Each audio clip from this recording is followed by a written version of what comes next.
We are starting the first and last session for today.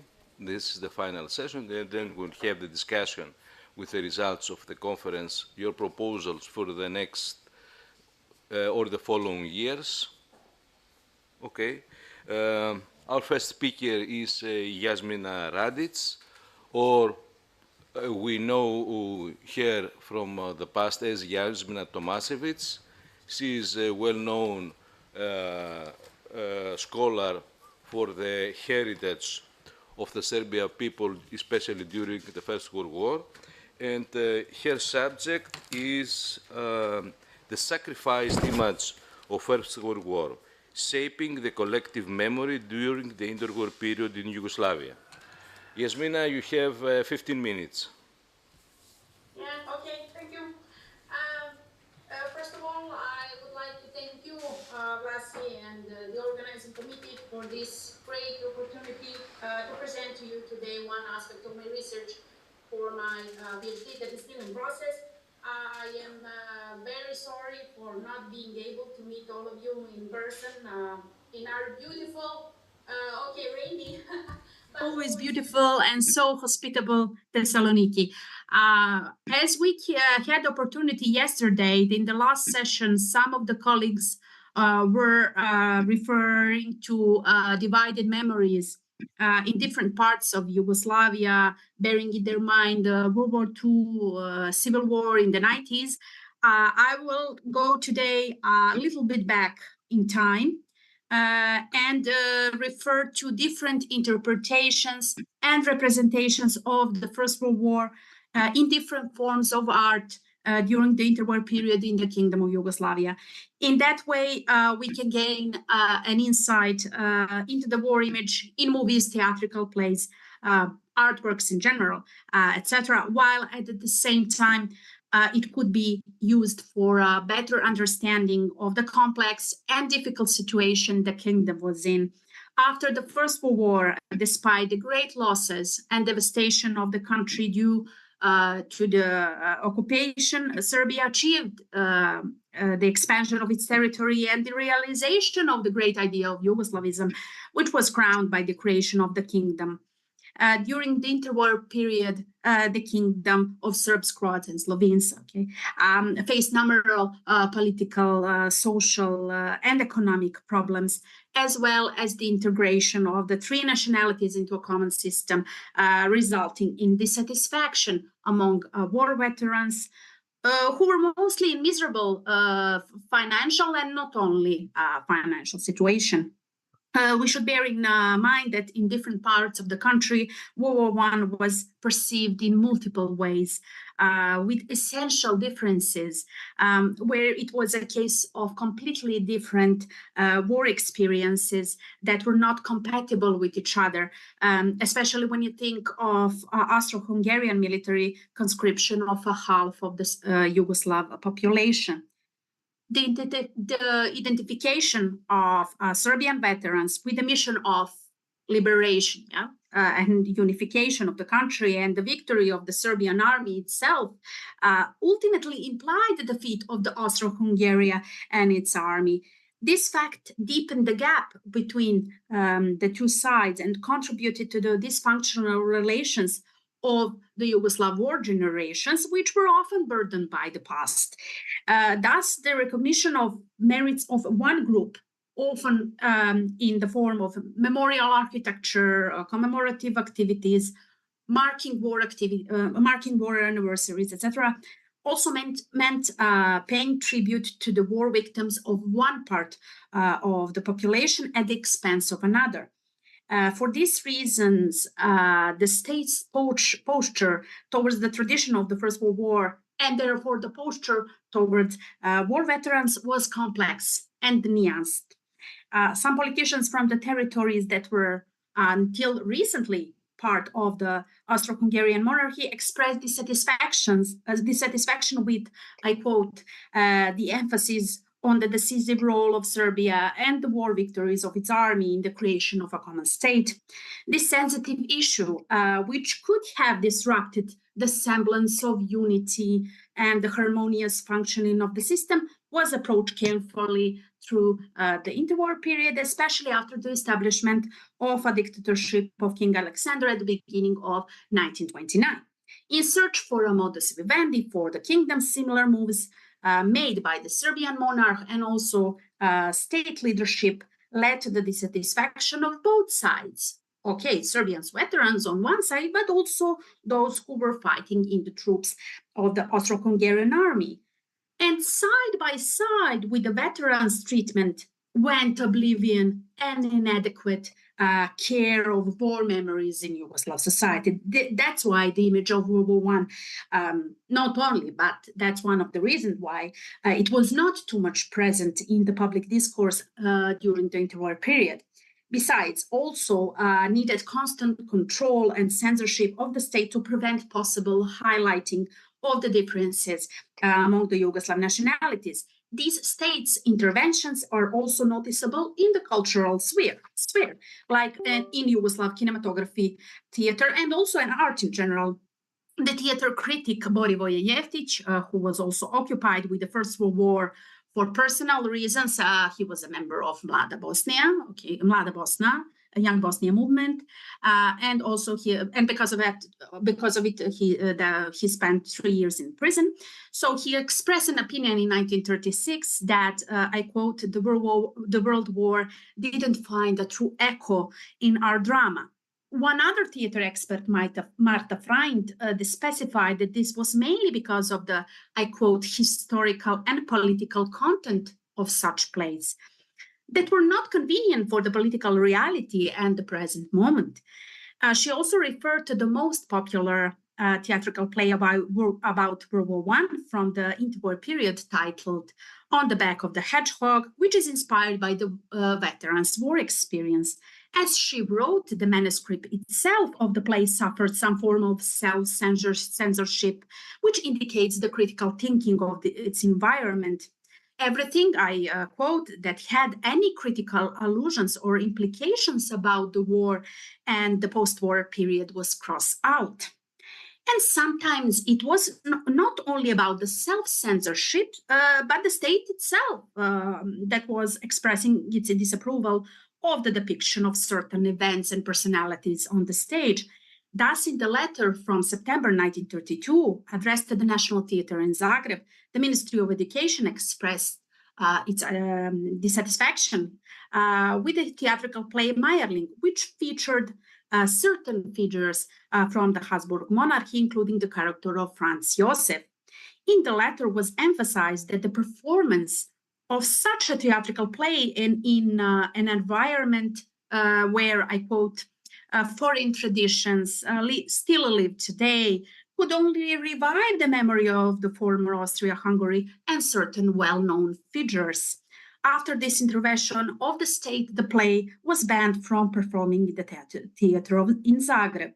Another intervention by the state was noticed in the performance of very popular Croatian writer Miroslav Krleža in his play titled In the Camp on the stage of the National Theatre in Belgrade, which premiered in December of 1937.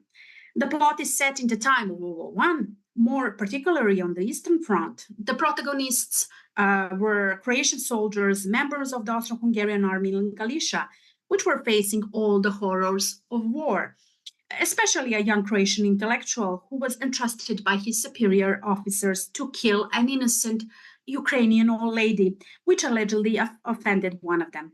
Because of the play, which was, as it was stated, received demonstratively noisy, the then Minister of Education, Dimitrij Magarashevich, dismissed the drama director in the Belgrade Theatre, Radoslav Vesnić. Krleža himself stated in an interview many years later that, I quote, Anton Korošec, Minister of Police, flowed into a fit of rage during the second performance of the play and made a scandal in the theatre hall. Although it remains unclear why the content of a play from the period of World War I that, I quote, reveals all the rot, heterogeneity, and meaningless of the Austro-Hungarian monarchy, end of quoting, disturbed in such a way the Slovenian politician. The play was removed immediately from the repertoire after the mentioned performance, while Vesnic was not reinstated despite petition initiated by the actors and other members of the National Theatre. Also worth mentioning is the intervention of local police authorities as well as the Ministry of Justice in the case of the stoning of an actor of the National Theatre in Zagreb during the performance in October 1935.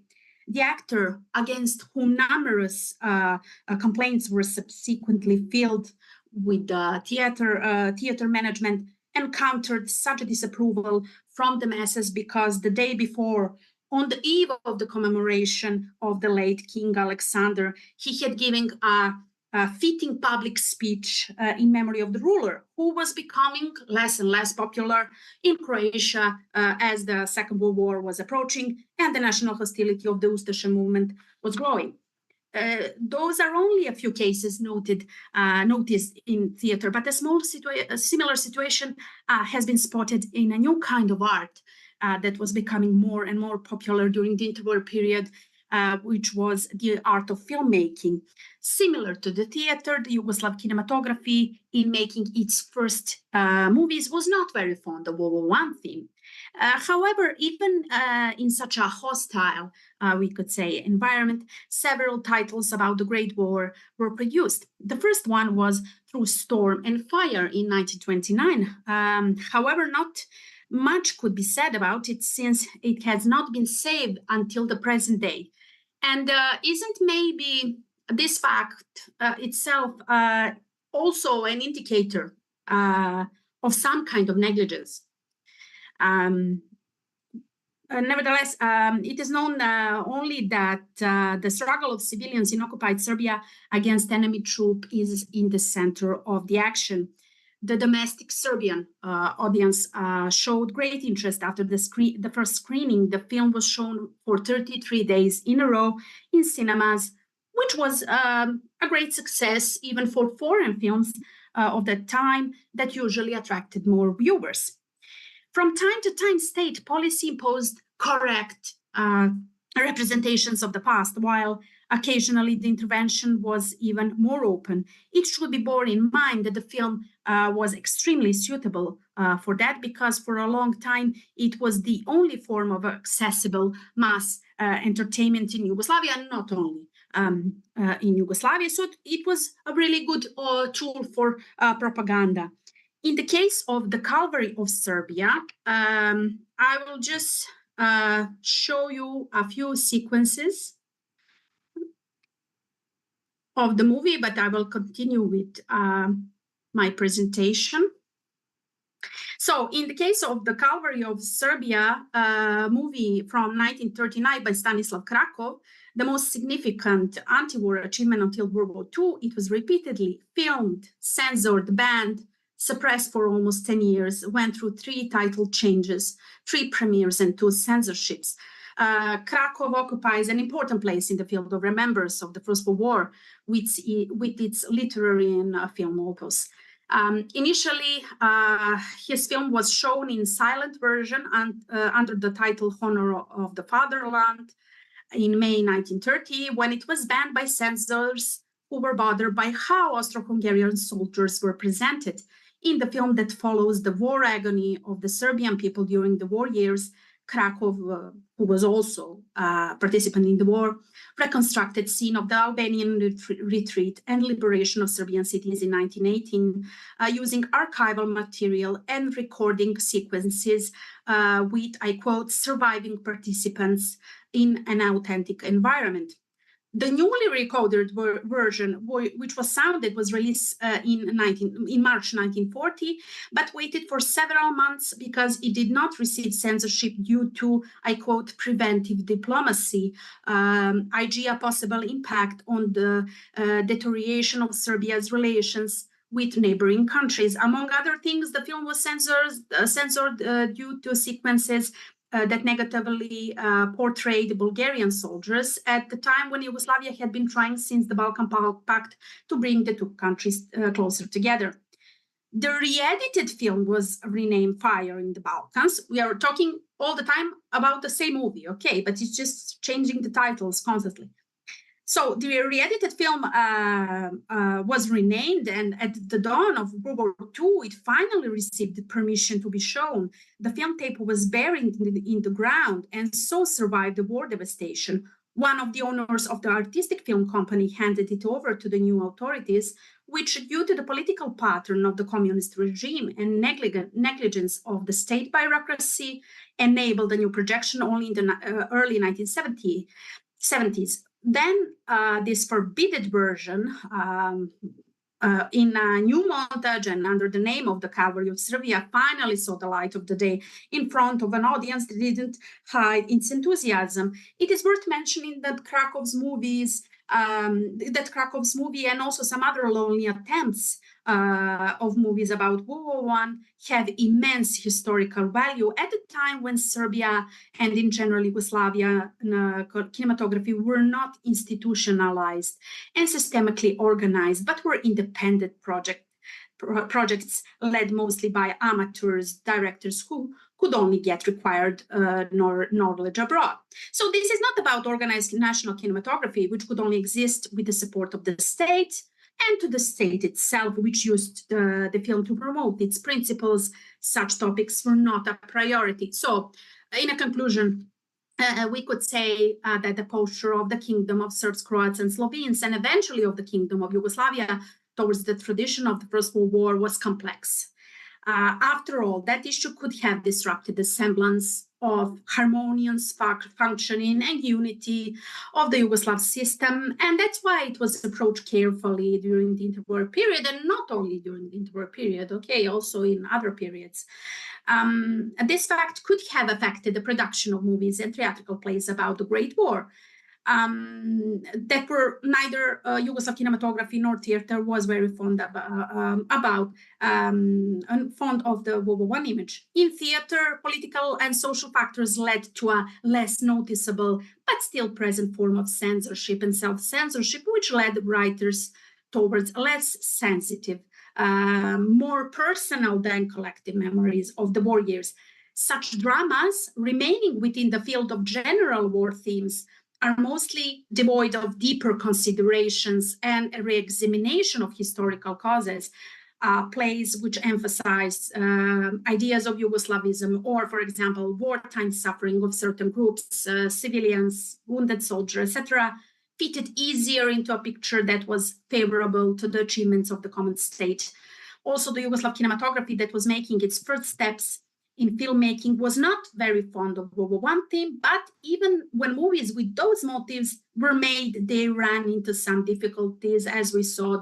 This exactly Krakow's movie was repeatedly film censored, banned, suppressed, and etc., etc. Thus, in the years that follows, the state also contributed to the inadequate nurturing of war memories, which played a role in the collective amnesia of Yugoslav society about the First World War. Thank you very much.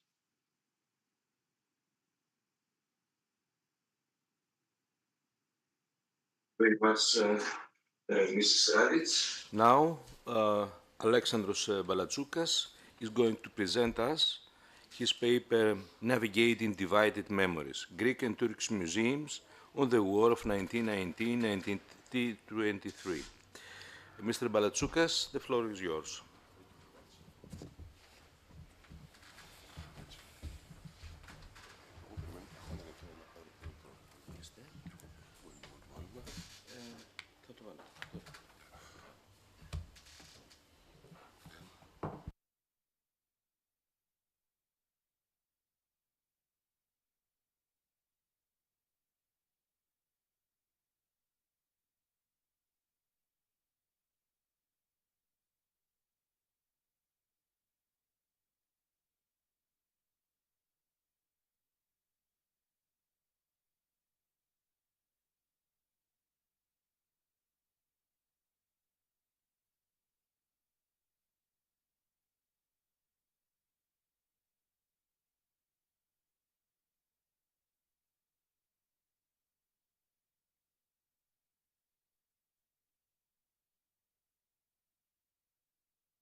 So, good morning, everyone.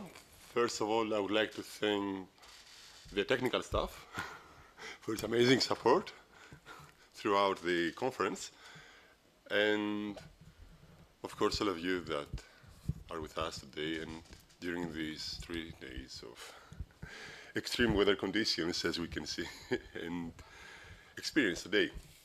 So, let's jump to the presentation and the paper that is concerning the title of which is Navigating Divided Memories, as you can all see, perfect.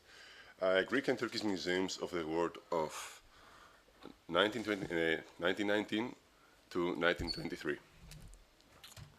So, come on.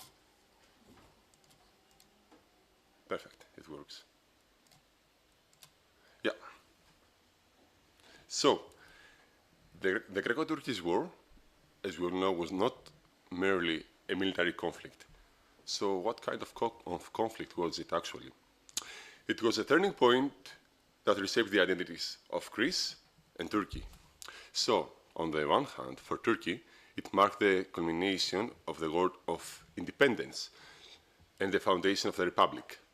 For Greece, on the other, it was the Asia Minor catastrophe, a national trauma defined by defeat, displacement, and the loss of the centuries-old Hellenic communities in Anatolia. So these divergent interpretations are not confined to history books, but they are industrialized, of course, and institutionalized in the museums of both nations.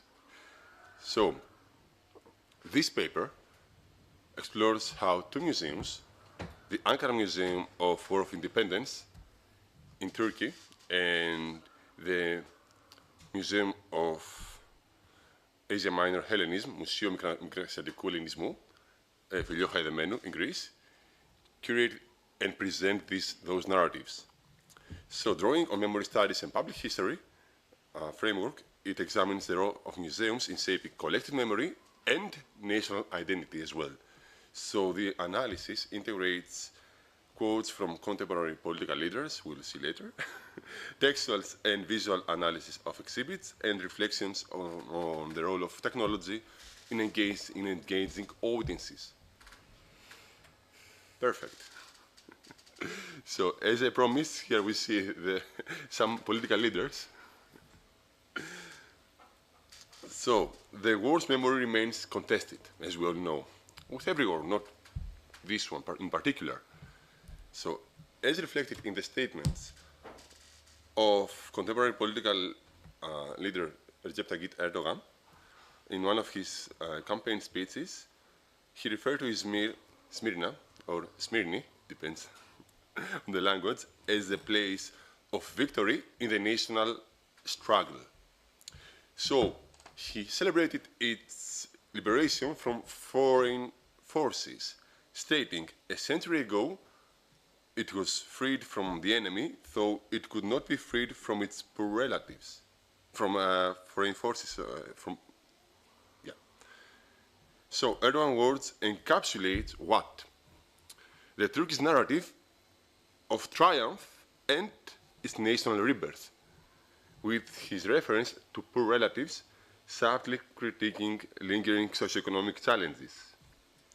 So, in contrast, Greek Prime Minister Kyriakos Mitsotakis commemorated the same events with a tone of mourning. So he described the bloody final act of the vision of Ionia, lamenting that Smyrna was delivered to flames and its Christian residents slaughtered. So quite hard choice of words. Survivors, he noted, fled with their lives alone, for their possessions had already been lost. Mitsotakis' words reflect a narrative of loss and victimhood, emphasizing the suffering of Asia Minor Greeks and the destruction of a historic Hellenic presence in Anatolia. So, These constructed statements reveal how memory is wielded as a political tool, on the one hand, in order to shape contemporary national identities while perpetuating unresolved tensions. So, what is the role of the museums? Is it something objective? Is it something innocent? Is it something, a museum, is it a tool to show a narrative from a specific perspective? Let's delve into it. So, I might disappoint you right now, but museums are not neutral spaces. Another alarm for my emergency.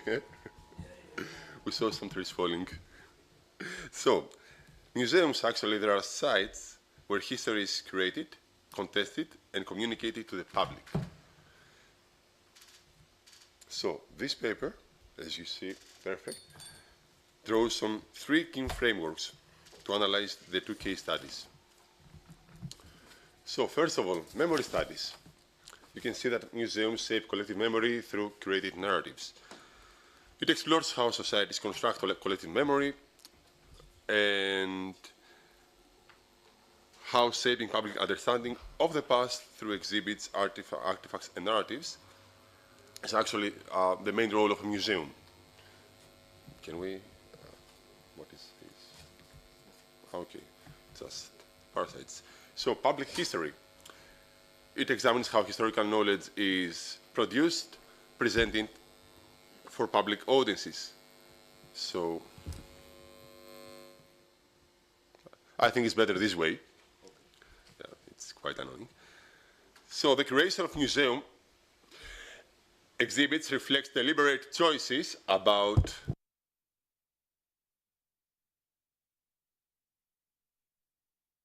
okay, I'm sorry. About what to include, emphasize, or omit, revealing the priorities of the institutions and their stakeholders.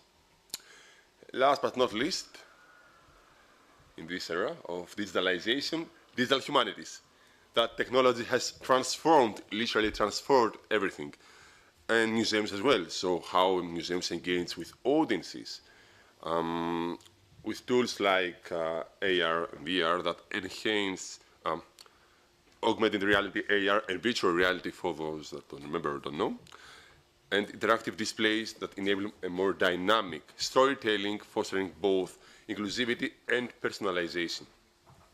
So, by integrating these frameworks, the analysis highlights how the Ankara Museum of the War of Independence and the Museum Μικρασιατικού Ελληνισμού construct and communicate their respective national narratives, as said before.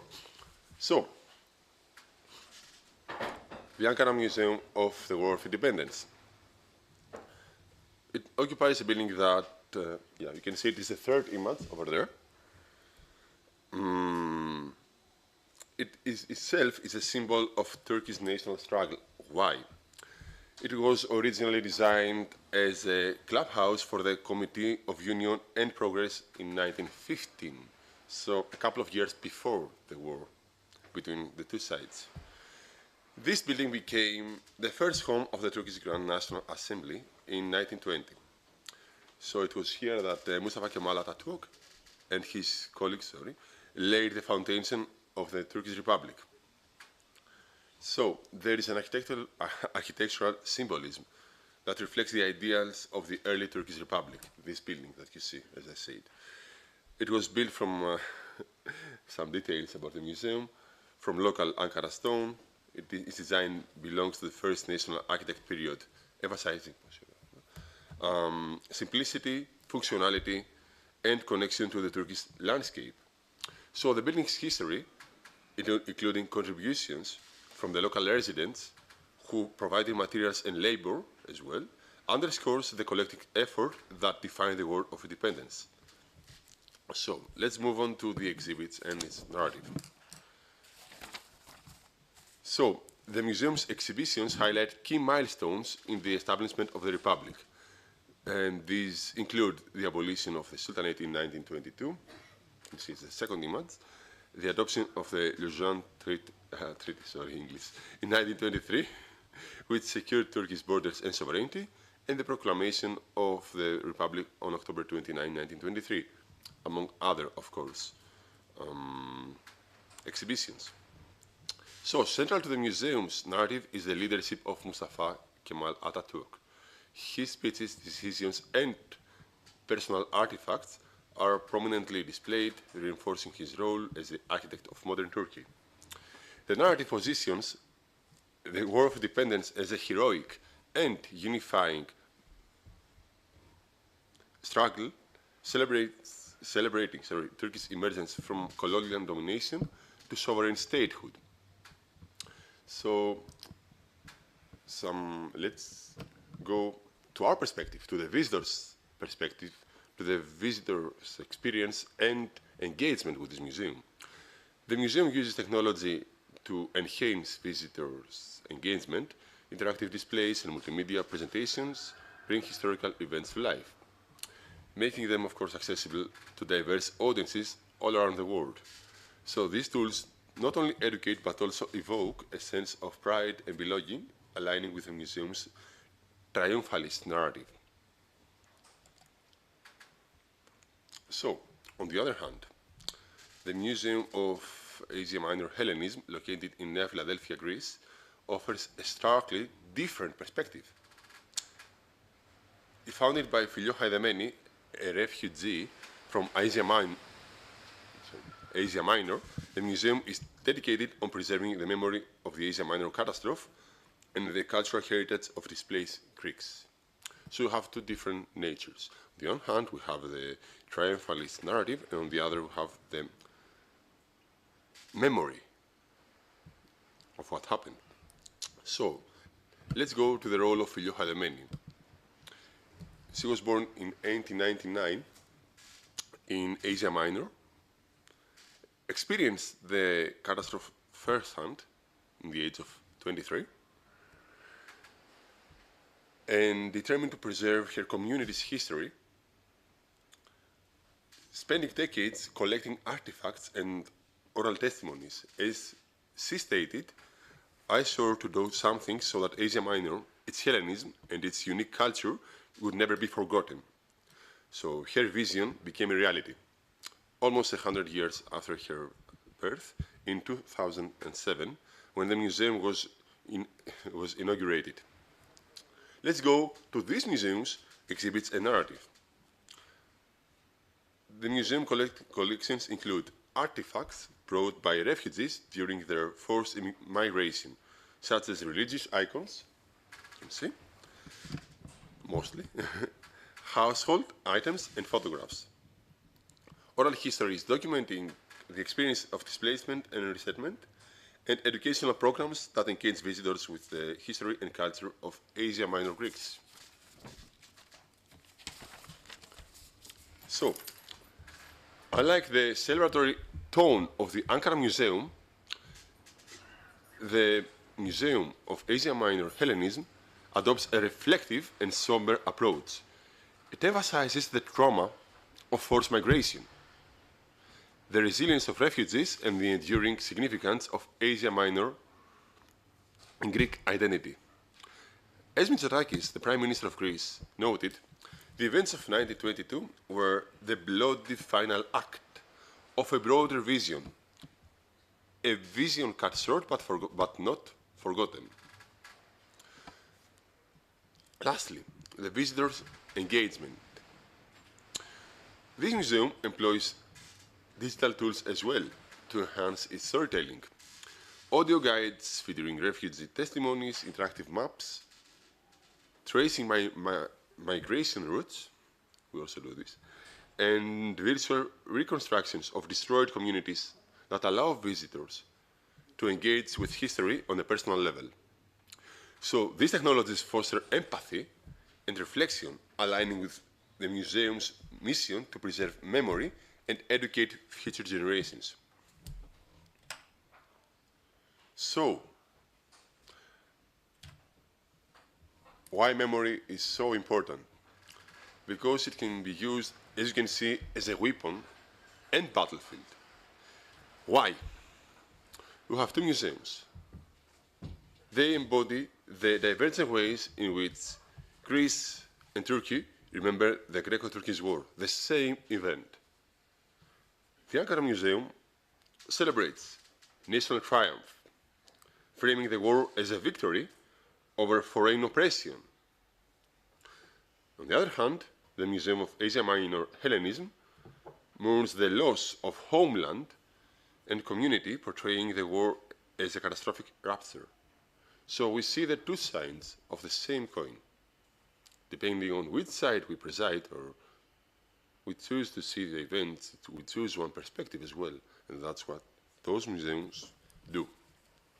So these narratives are not merely reflections of the past, they actively shape the present.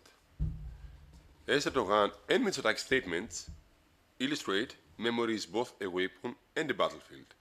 It legitimizes political ideologies and fosters national unity, sustaining cultural identities. Museums as institutions of cultural authority play a central role in this process, amplifying dominant narratives while marginalizing alternative perspectives. So, one of my favorite topics, as you might have noticed already, technology's role in shaping memory. So this is more informative on how digital humanities have revolutionized how museums present history. AI, BI. Exactly. Yeah. So, okay, it's better like a dialogue. Enhanced reality, yeah. So in both case studies, we have technology which serves as a bridge between past and present. We have interactive engagement, as you said, AR, VR, AI as well, AI, yes. that make exhibit more immersive, allowing visitors to experience history in new ways. For example, was it possible in 20 years ago to present all these exhibitions online or to have this access? Only via film or via footage, Yeah. something like that. But now we have, I believe that the personal experience and the collective experience. Exactly. And the thing with the films is that the film could be framed, it would be changed, and it was accessible only to a few. It was a luxury item for the majority of the 20th century. As you may recall, I have not lived only a decade in the 20th century. Yeah. So, inclusive access, as you said, that digital platforms and digital tools platform break down barriers, like the films, it was a barrier.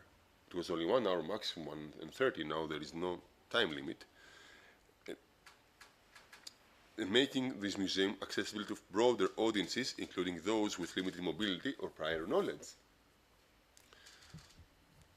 Participation, storytelling, and participation with the audience. So crowdsourcing initiatives and digital archives, which are amazing, enable communities to contribute to the preservation and interpretation of history. Because presenting digital archives, for example, give us the opportunity to dive into the primary sources ourselves and make our own conclusions. So while those technologies have the potential to democratize memory, on the other hand, they can also reinforce existing narratives. So the Ankara Museum uses technology to glorify Turkish national achievements, while the Museum of Asia Minor Hellenism employs is to evoke empathy and preserve cultural heritage. So I have repeated it 3 times, but there is a reason behind it.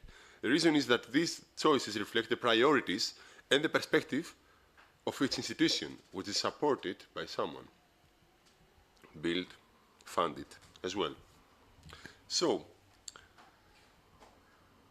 these museums offer contrasting narratives of the same historical events. I've told that.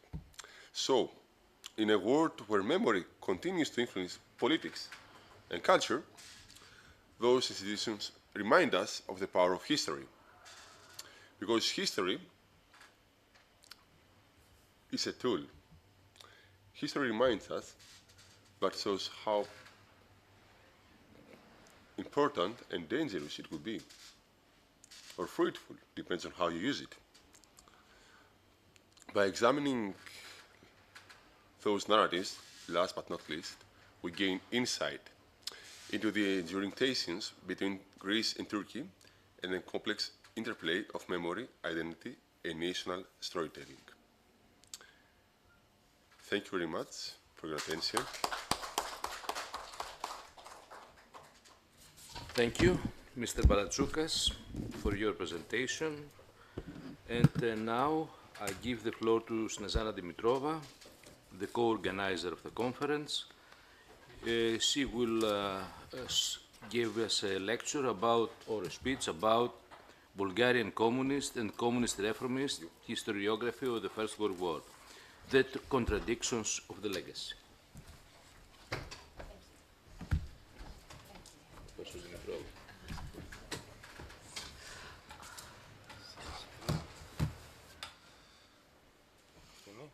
Yeah, thank you.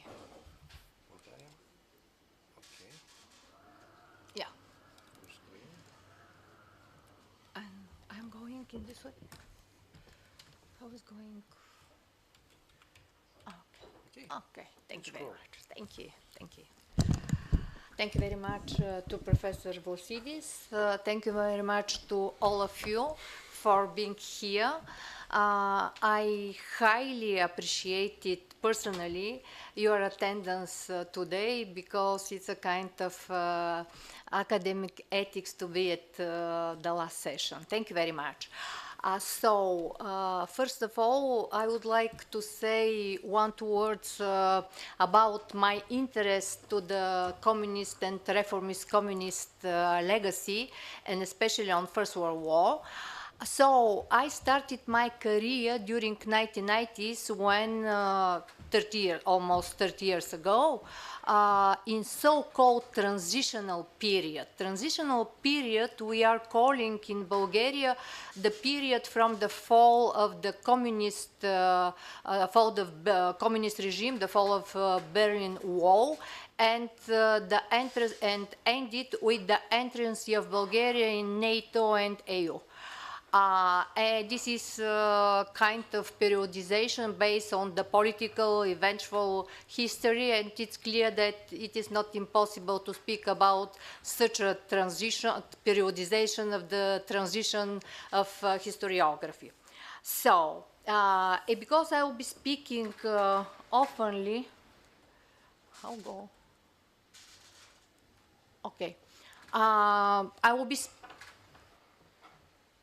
speaking oftenly about the discourse of identity. That's why I put it here what I mean when I spoke about discourse of identity. It will see that it is a kind of power of history as discourse in its capacity to build the identity of its authors and their listeners by convincing them in their continuity and stability in temporal changes of themselves if their worlds.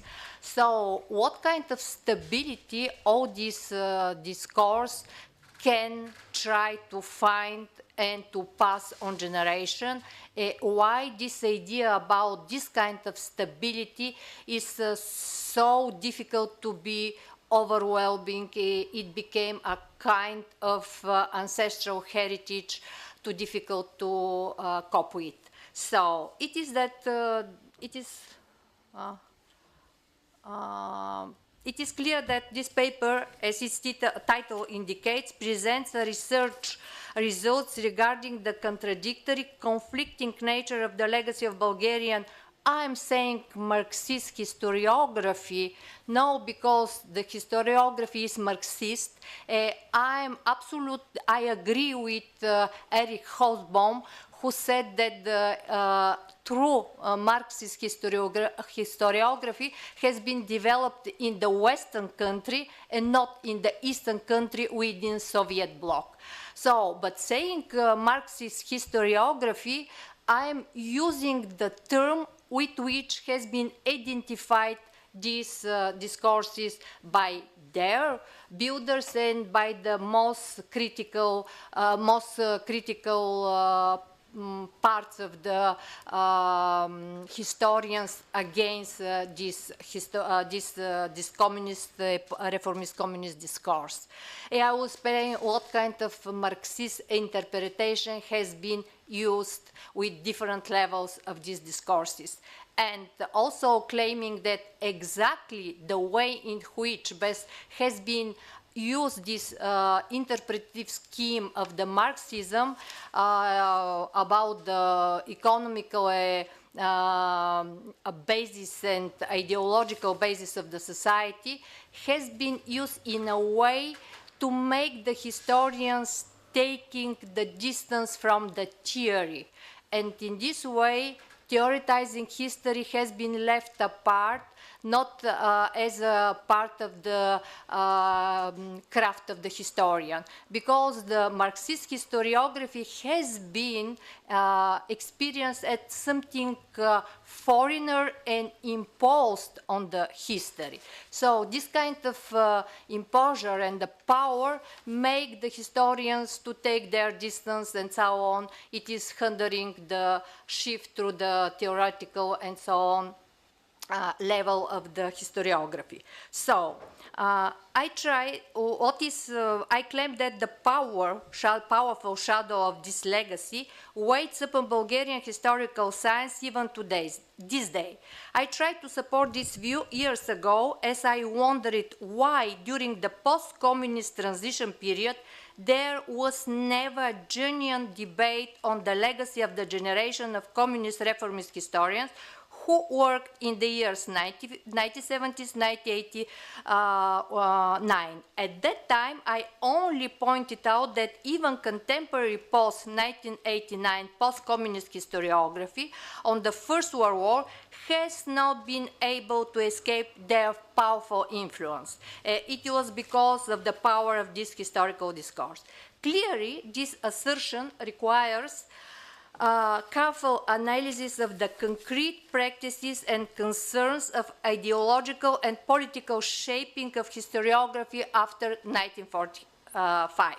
The question I am addressing is this: how did the process of Stalinization, 1945-1956, and of the de-Stalinization, yet Leninization, 1956, 1968, 1970 and 1981, 1989 reflect particularly upon World War research. I hope to support my basic argument that in the actual course of these processes, some paradoxes of Bulgarian so-called Marxist historiography arose.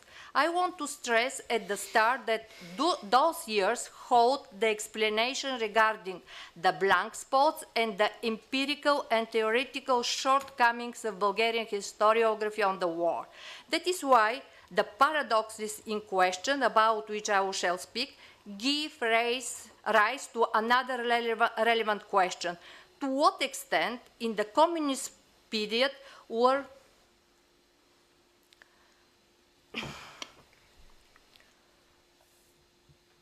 the spheres of politics and historical science independent of each other, at a distance from each other? Probably you think that is an irrelevant question, but I will try to show that it isn't. Was their connection as simple and crude as one would suppose it would be under the communist ideological hold on historiography? And reversely, the decommunization of historical science, was it so wanted as was represented in Bulgarian public space of history? The two spheres have their specific differences. Politics applies tactics in response to current situation and brings into play daily policies of pressure in order to achieve its strategic goals. Whereas in historical science, there are deeper processes going, some of which are related to the momentum of past practices, and these processes are not easily subject to the daily political maneuvering and hints coming from the sphere of politics. In addition, the research topic of history, the past and its witnesses, documents, archives, remains even today connected with complex theoretical and empirical problems. how and where the past is preserved, how the witness speak and how they remain silent, what documents the witness produce and where these documents are archived. I will try to show all these problems and connection through the concrete examples. So, in 1948, before the Fifth Congress of Bulgarian Communist Party, when it will be started the ideological politicization and the ideological halt on historiography, appeared this article on the historical Bulgarian Historical Review. This is исторически преглед. You can see what kind of rewriting of the history they are started claiming for. So it was before the communist order come from the Fifth Congress when has been decided how to be rewritten Bulgarian bourgeois historiography. So, quoted this text itself is testimony to the stakes of this battle. Abolition of the symbolic efficiency of the bourgeois historical discourse of identity, the efficacy acknowledged and echoed in the figure of heritage stubbornly stuck in our society. So they are absolutely aware about kind of bourgeois identity historical discourse. He is giving a layer of the identity at this time. So, therefore, in this case, the prolonged struggle against the great Bulgarian idea, which the article insists on, is in fact a battle for the symbolic invalidation of the idea of the continuity of the Bulgarians in time and space. So what kind of continuous they have been found in this bourgeois discourse that is a kind of problematic for imposing communist power and giving the historical resource for legitimizing their coming to power. What is exactly embodied? It is that it is attainment of the historically just case for the emancipation of the culture, nation, in its state as a condition for the happiness and progress of the Bulgarian people. So clearly is national identity relating to the historical resources. It was articulated and maintained in such a way by the bourgeois historiography. With this, it gave the positive identity of Bulgarian bourgeois class. It is clear that through the new interpretative schemes of national catastrophes, found happiness in Slavic cooperation, the historical judgment will be pronounced on the bourgeois class and its historical past, i.e., the center of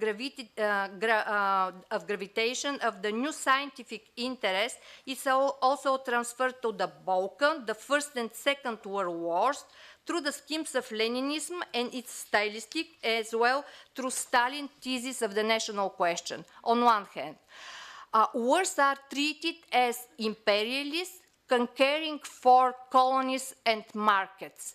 I think that now our colleagues, Professor Yanni Carras, will understand why we are so against this kind of colonialism when the first communist and Marxist historiography tried to rewrite bourgeois reformist communist as a time of imperialistic time fighting for the colonies.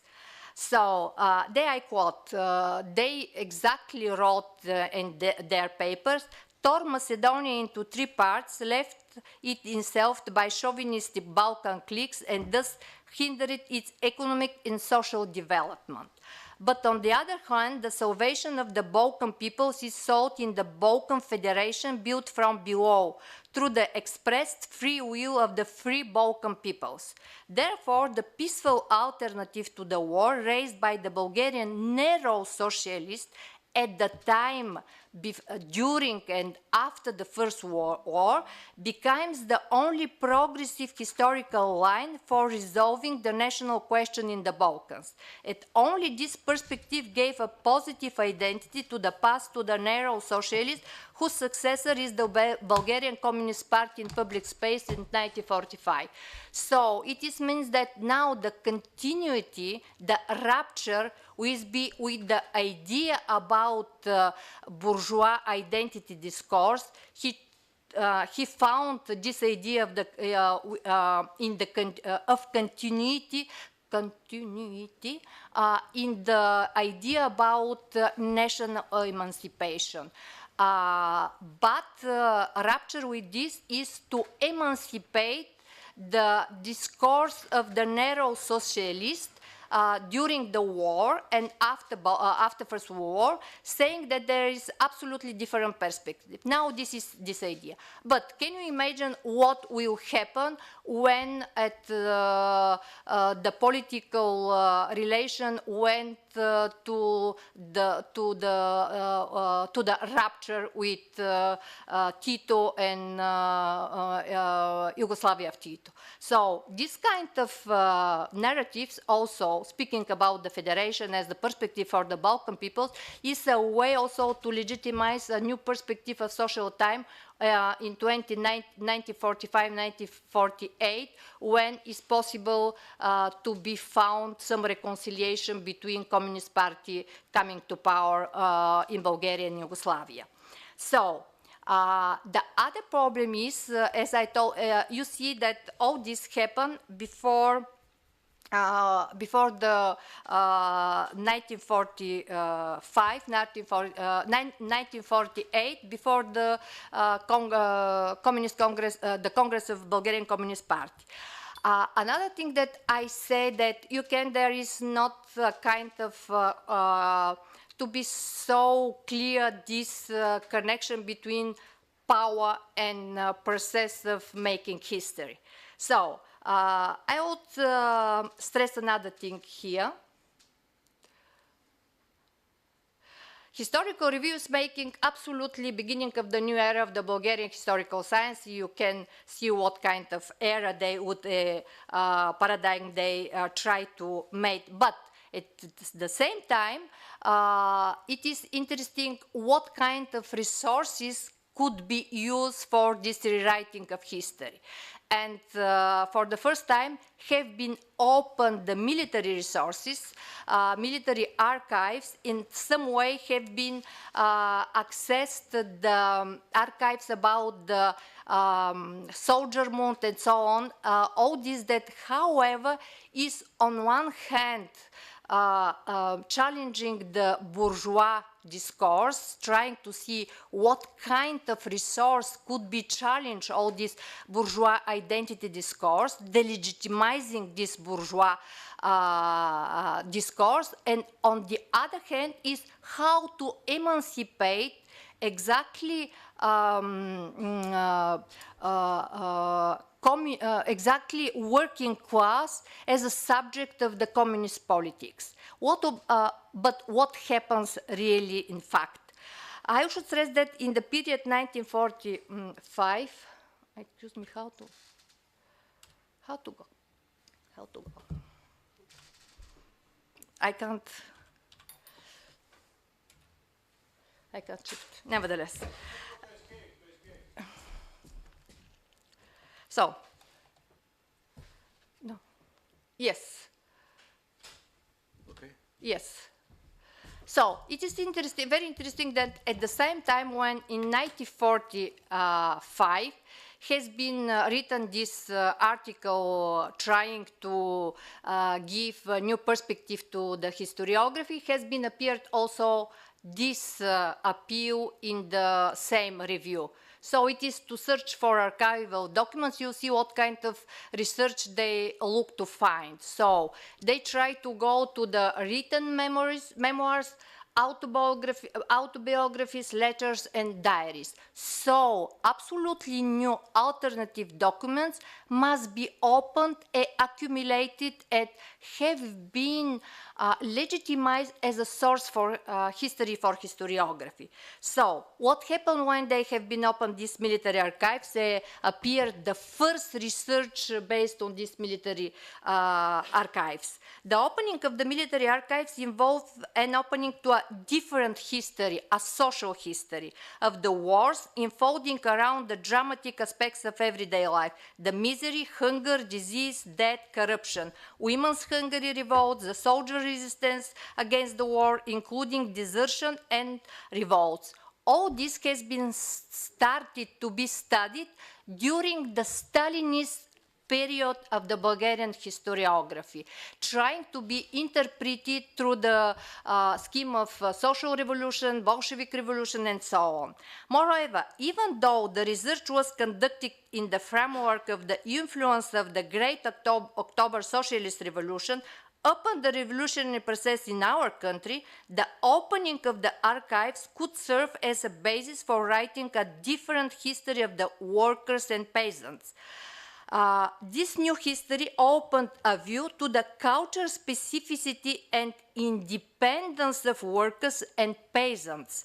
So this new history opened a view to the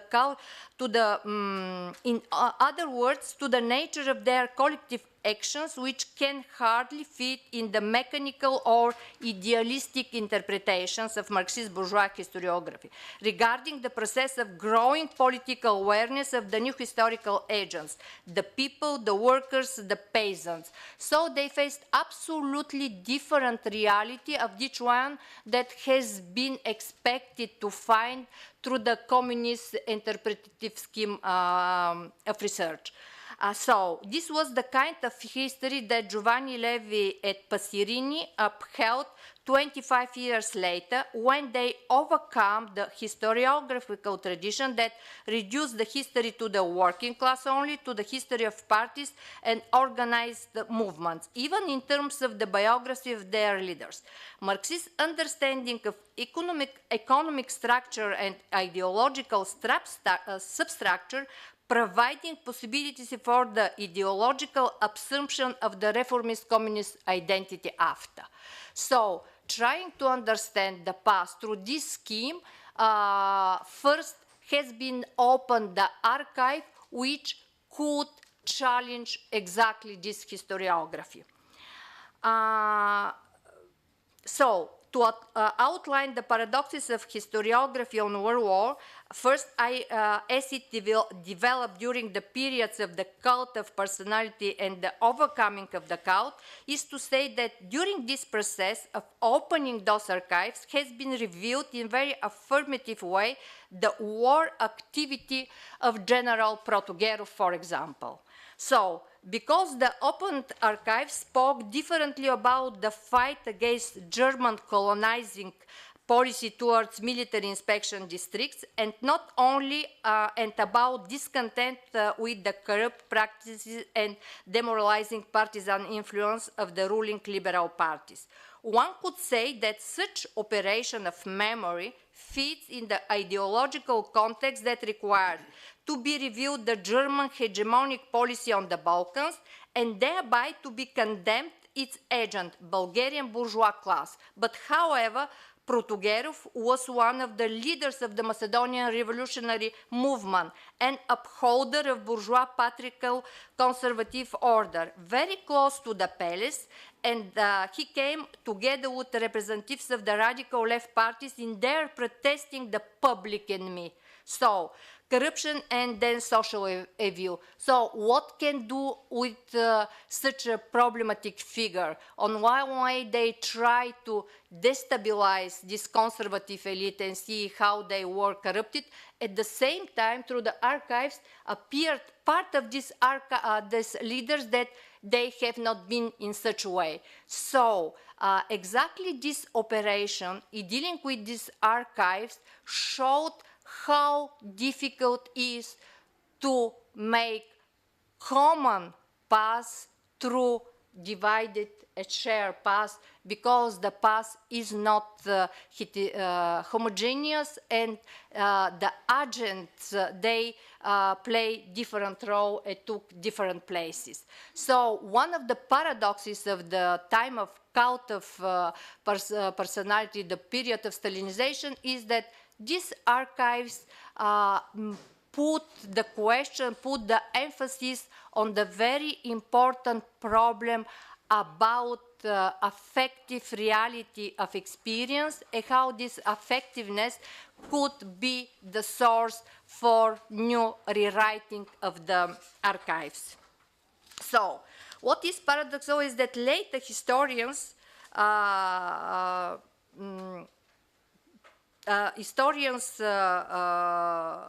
both the generation in period 1971-1989 and the ones that came after, what happens? They left aside all this problematic social history, because through the social history is clear that they must attack and pose the question about the solidarity, about the justice. What means social justice? When this question has been posed during the First World War, then it's clear that you cannot blame only the bourgeois, but not only put a connotated positively only the communist left party. So this difficulty has been decided in a very easy way. They stop researching on that, and they shift to political, eventful, diplomatic history. And they did really a good empirical work on this way.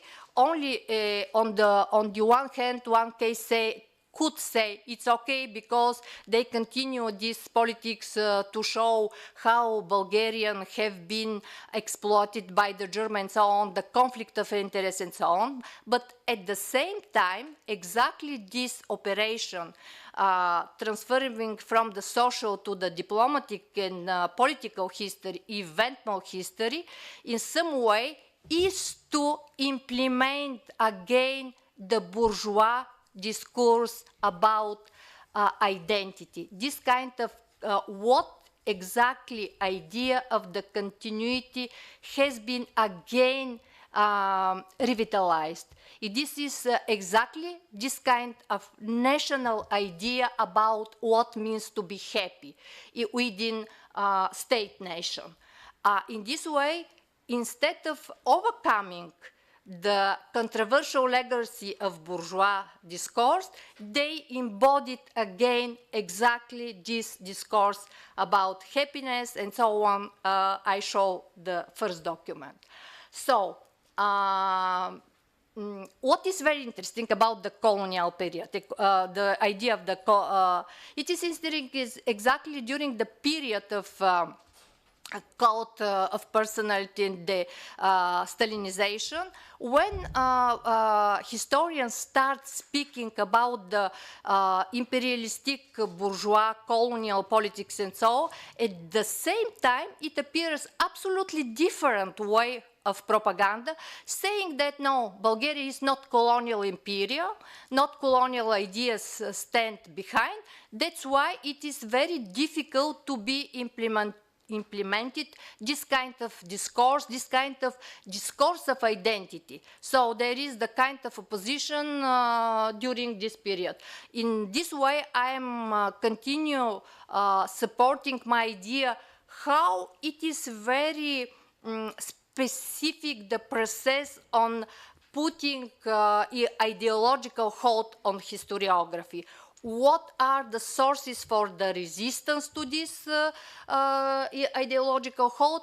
What kind of silence they produced, and how after then making speak this silence, what kind of present they can pass. So.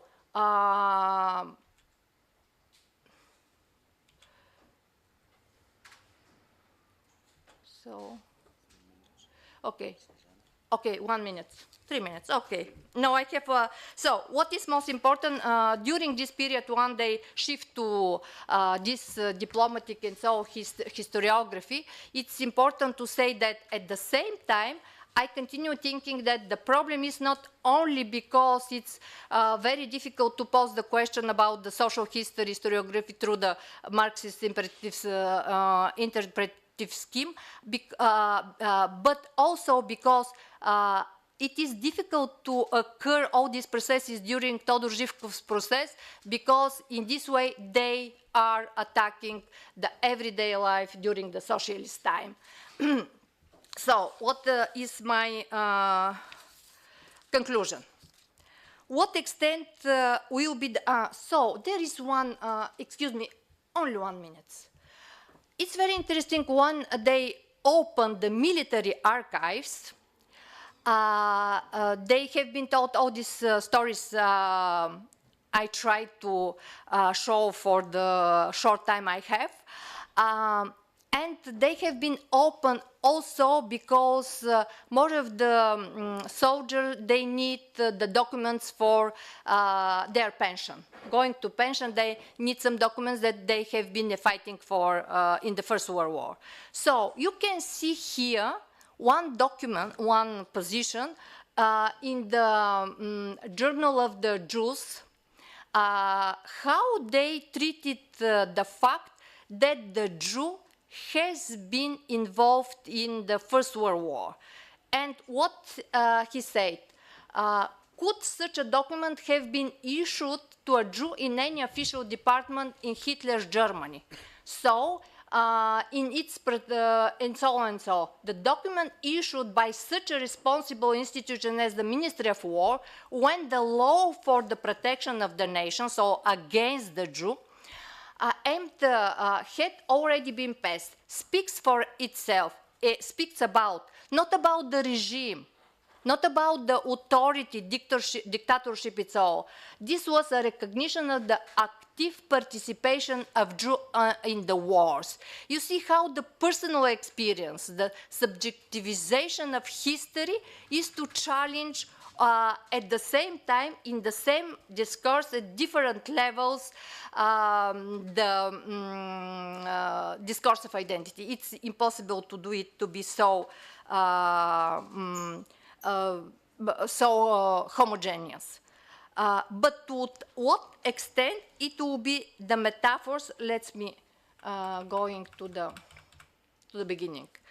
But to what extent will be the metaphors referring to catastrophe and salvation preserve a different meaning of the fateful importance in Bulgarian history of the wars for uniting with the enslaved brother?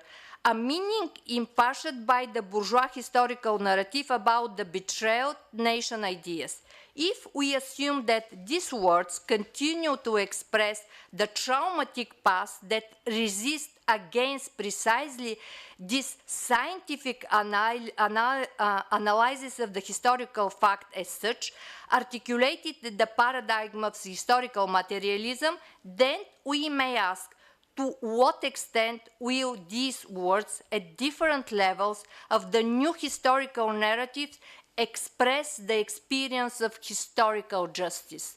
So going for historical justice is very problematic, and discovering all these, how to say, contradiction of legacy, conflicting memories. In other words, it is possible that the experience history of the First World War might become a trap for the pseudo-scientific historical paradigms, or to the contrary, may it serve to impose the Marxist schemes of interpretation, which paradoxically seem to open the possibility for dealing with the affective reality of historical experience, with hatred, anger, pain, suffering. It's possible to do all doing for the momentum. After then, it opens again the box of Pandora. For instance, there is the issue of the war refugees. For example, it is not accident that they become the main milieu in which the influence of the left-wing parties gathered strength in the big cities during and after the First War. It was from among them that the talented historians organized those who would take an active part in the process of Stalinization of historical science, 1949-1956, its destanalization after then. So it means that when they try to rewrite the historiography through the Marxist imperative scheme, they came upon to the affective reality that can be dominated a calming in this way. So this controversial legacy posed the question about traumatic past. How there is the place where historical events we can stay with, but we can separate it and departure from. From this became the different memories, divided memories, and in this way as opposition to the common past. Thank you very much. Благодаря много за лекцията си. I'm sorry. Excuse me. Yeah. Thank you very much, Professor Dimitrova, for this lecture. It's not just a paper. It was not just a paper. Thank you. Thank you. So, now questions. First for Mrs. Radic, then for Mr. Balatsoukas, and then for Professor Dimitrova. So.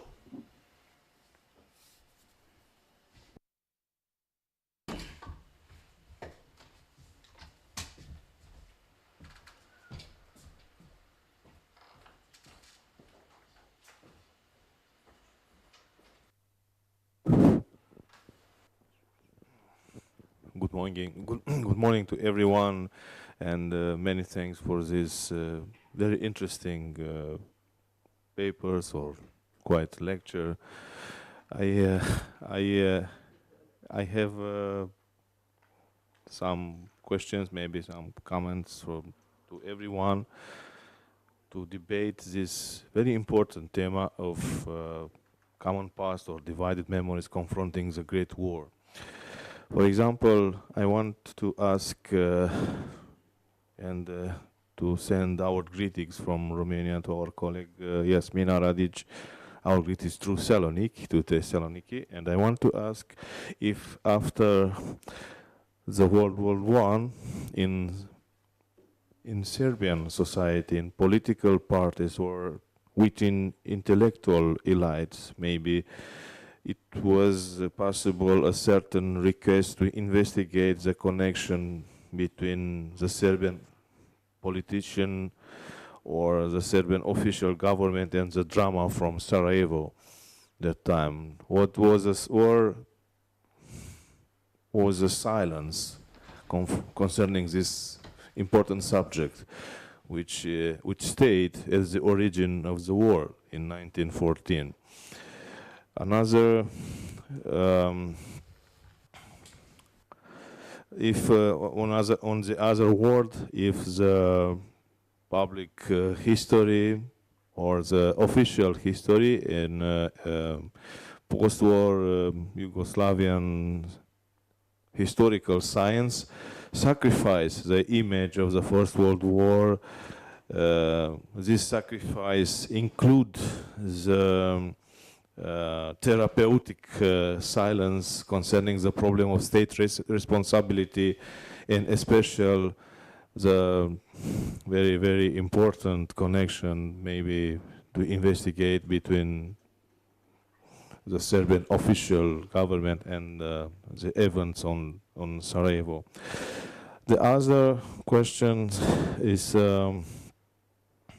or a comment, it's a very interesting presentation, very interesting paper about this comparative perspective concerning the museum.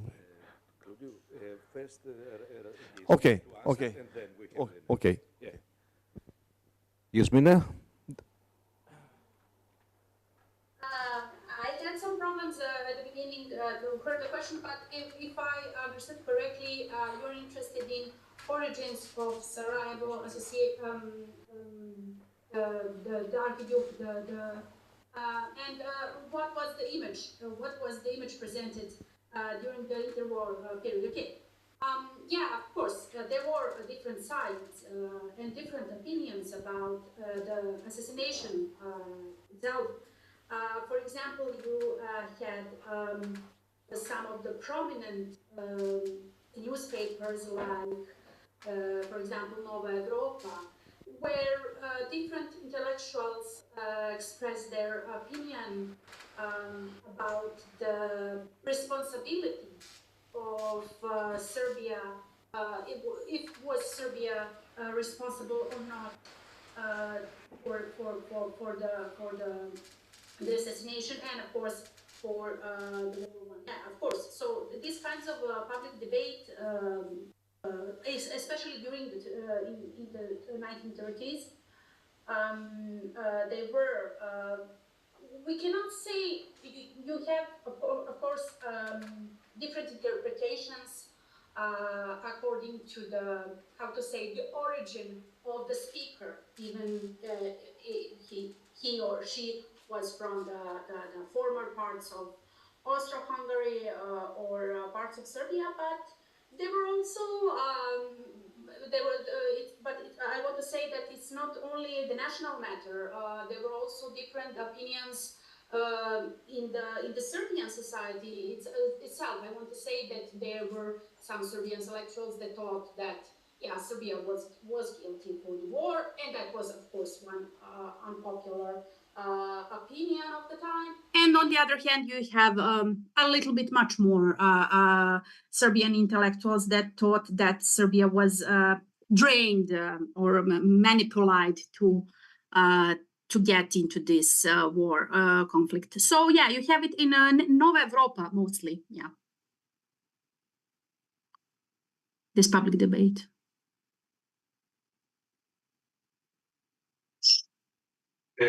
Anyone else? Next question. Yes, the next question. Yes. Yes, the next question. Only a short comment for the second paper about the museum.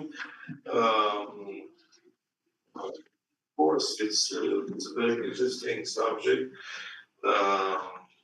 and especially on the level of political influence, who can influence the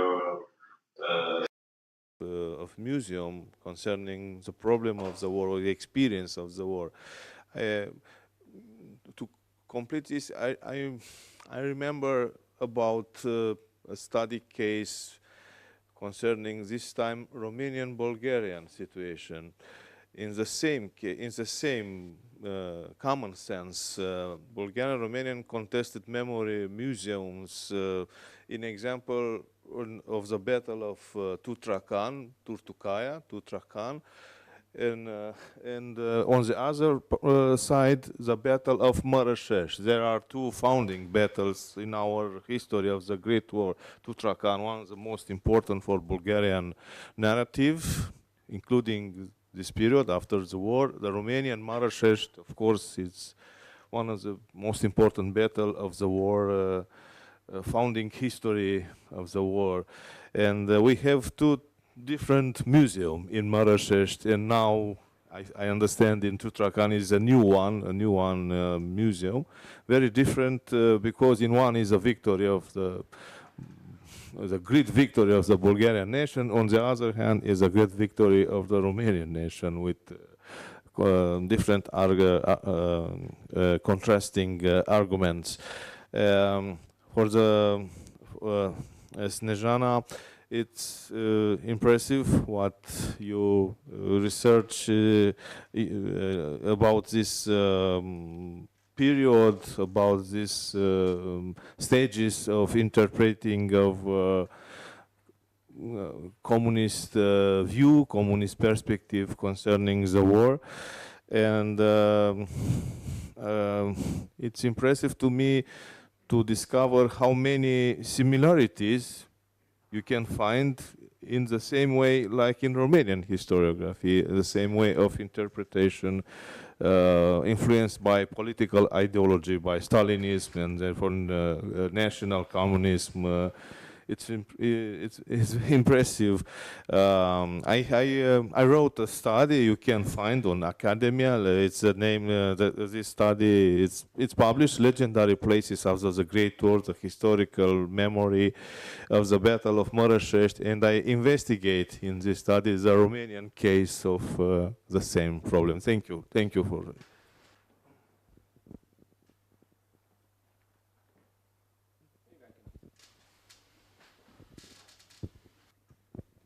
Thank you very much for all these really insightful presentations. I have a question for Mr. Balatsoukas. I really enjoyed your presentation on the cases of official memory as the museums of war. But what about the dichotomy of official memory and local memory? I wonder whether can we say that the locals of Ankara and locals of Izmir remember the expulsion of the Greeks and the violence in the same way? Because I believe that there is always a cryptic, an alternative local memory in the post-catastrophe settings, and maybe these questions may be multiplied, such as how did the local Muslims remember the expulsion of their neighbors? Can we think of a sense of loss in the memory of the winners? Can we think that of a sense of loss could prevail in the memory of winners as the utmost social fabric was destroyed and the local residents of Aegean littoral lost their neighbors? And this local memory could provide much more insights than the official museum in Ankara. In the Greek case, the Museum of Athens is really right choice to make this comparison. But at the end of this presentation, I thought that this comparison is a bit uneven. Uneven. Thank you very much. So, yeah, thank you for your question. And let me give you an answer on this. So, yeah, you're right. Of course, there is an official and an unofficial version. But we need to understand that, first of all, there is one event or a series of events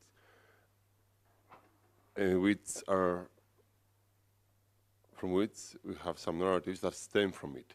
And then these narratives are owed to create memories. And these memories are like paths to a certain politics. This is the official, as we saw, this is the official version of the museums. So there is, let's say, for example, a government that funds a museum, they collect a plethora of things, and they chose only to show a version of it based on a percentage of what they have, and we don't know what happens with the rest. However, you're talking about the working memory and the unofficial versions, and for example, what is left behind, like let's say, for example, oral, some diaries or some Periodicals of the period, newspapers. Yeah, the symbols, the images in the literary text.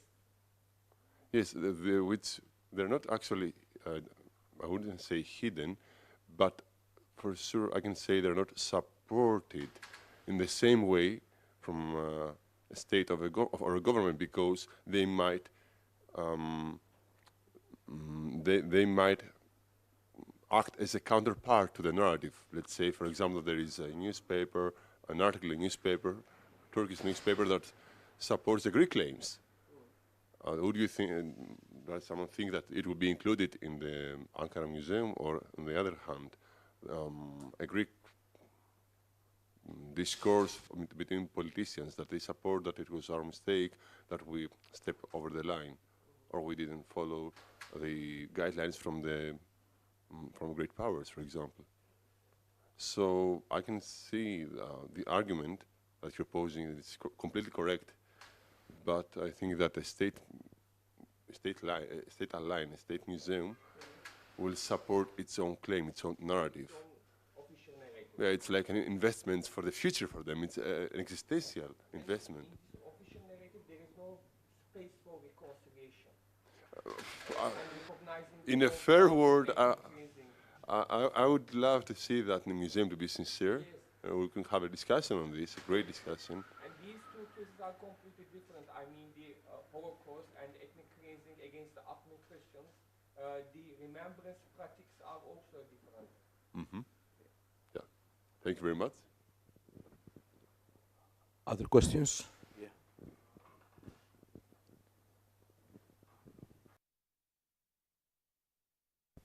Thank you. I like to ask Snezhana Dimitrova about the communist historiography in Bulgaria. Why it was concentrated on the First World War?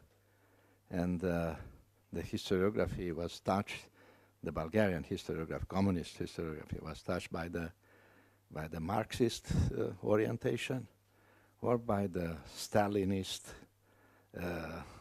Leninist ideology, and finally by the nationalist ideas in the late period of the communist period.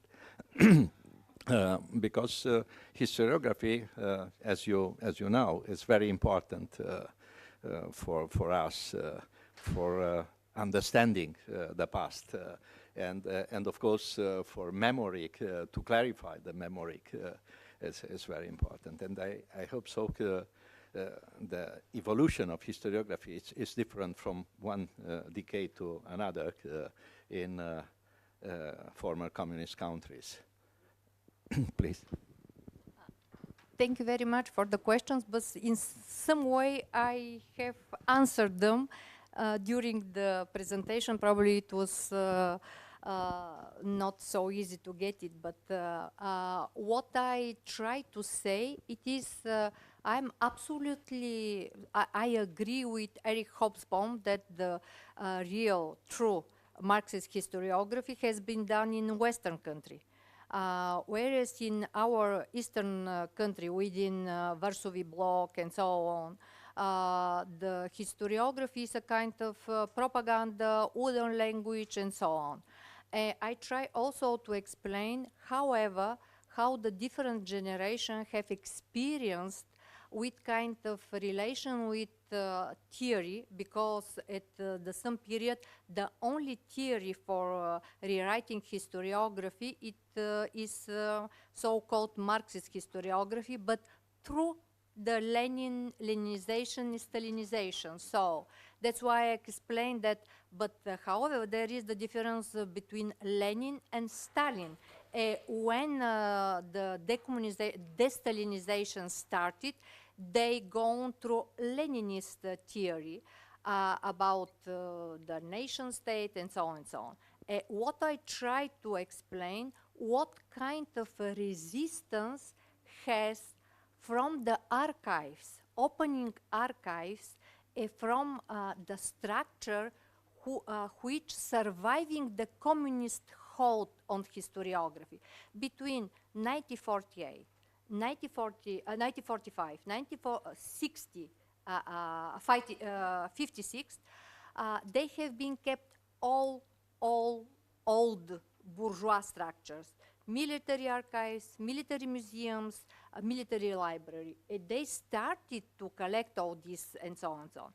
The problem is that during opening all these archives, they come upon to the resistant idea about what is working class. Absolutely different. They studied this in the period of Stalinism, a cult of personality, and 20 years later, Pasarini, Giovanni Levi started in this way searching about the working class as an absolutely different subject, as through their culture that is differentiating from the elite's culture and imposing and so on. And the most important thing for me studying all this, it was how the bourgeois nationalist discourse of identity trying to give one idea about the continuity in the space and time. Was this about the national unification, national idea, this messianism, mystification, and so on, have been embodied by the reformist communist discourse. Dealing with all this, they became the strong discourse that really very difficult to overcome because they are the structuralists. In this, the only other paradigm through which started during the communist time to rewriting history, there is annals, French annal. And this restructuring of the past, rewriting, went not through the phenomenology, not through the experience, but through the eventful history. And structuralism on first analysis school, not Nouvelle École. So it is interesting to see how opening in 1970 historiography to the different paradigm, they embodied on one hand structuralism, on the other hand the nationalist discourse. And so on, this kind of mixtures, not fascist, yes, they are very difficult to be overcome and left space for phenomenology. Phenomenology means how have been experienced war. Different experience is multi-voices, but voicing in this way the experience of war is challenging all political elites, not only communists, but also the new political elites. In this way, history has been caught in the political struggle in public space of transitional period. And rewriting of history in Bulgaria starts from below. They rewrote the name of streets, the name and so on, and struggle for rewriting the history is very long because the generation of reformist communists were very powerful. They are our teachers, and from them is only because they are very good empirical historians, for them it's very easy to cut this interpretation, Marxist and so on, because it's something from foreigner and so on, and then to be legitimized as a powerful discourse of identity. That's why it's very difficult. And now it's absolutely new generation. But what is the, how to say, paradoxical for Bulgarian history? Till today, we have not social history of war. The problem of desertion, the problem of the women revolts and so on have not been studied. They have been lived in 50s when they really through the went, but the empirical data have been found and no.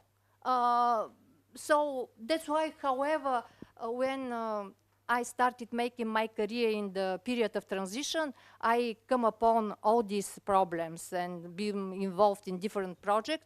I started working on the social history. I can say if I made some career, it's due to this study of experience history, affective memory, trauma through the psychoanalytical methods and so on. Thank you very much. Sorry for speaking. Other questions? Yes. Thank you also for Snezhana to develop discussion further. I see many parallels, of course, between Bulgarian and Yugoslavian so-called Marxist historiography, but I will not represent Yugoslavia more. Although World War I was not a topic in Yugoslavian historiography at that time, but I want to ask you about historians. You talk about historiography. I'm interested in historians. Who were these historians, for example, Historiography, Pregled, or later, are they ex-former bourgeois historians or new, younger Marxist generation? What about political positions, maybe transformations later in 70s and so on? I have the opinion that we are continuing the discussion of yesterday. Yeah. Thank you very much, Branimir, to this question. We have the very good relation with our both university. We well know each other from the lectures and so on, and he knows perfectly that what is the problem with the war. It is absolutely different from you, because First World War for us is defeat. You see how the Croatian historian and so on, and what is the Second World War? It is winner. We are defeated because we were on a wrong side to the German and so on. We are winner because we are on the right side to the Russian Brotherhood. And this way of having war as winner is to marginalize the memory of the First World War.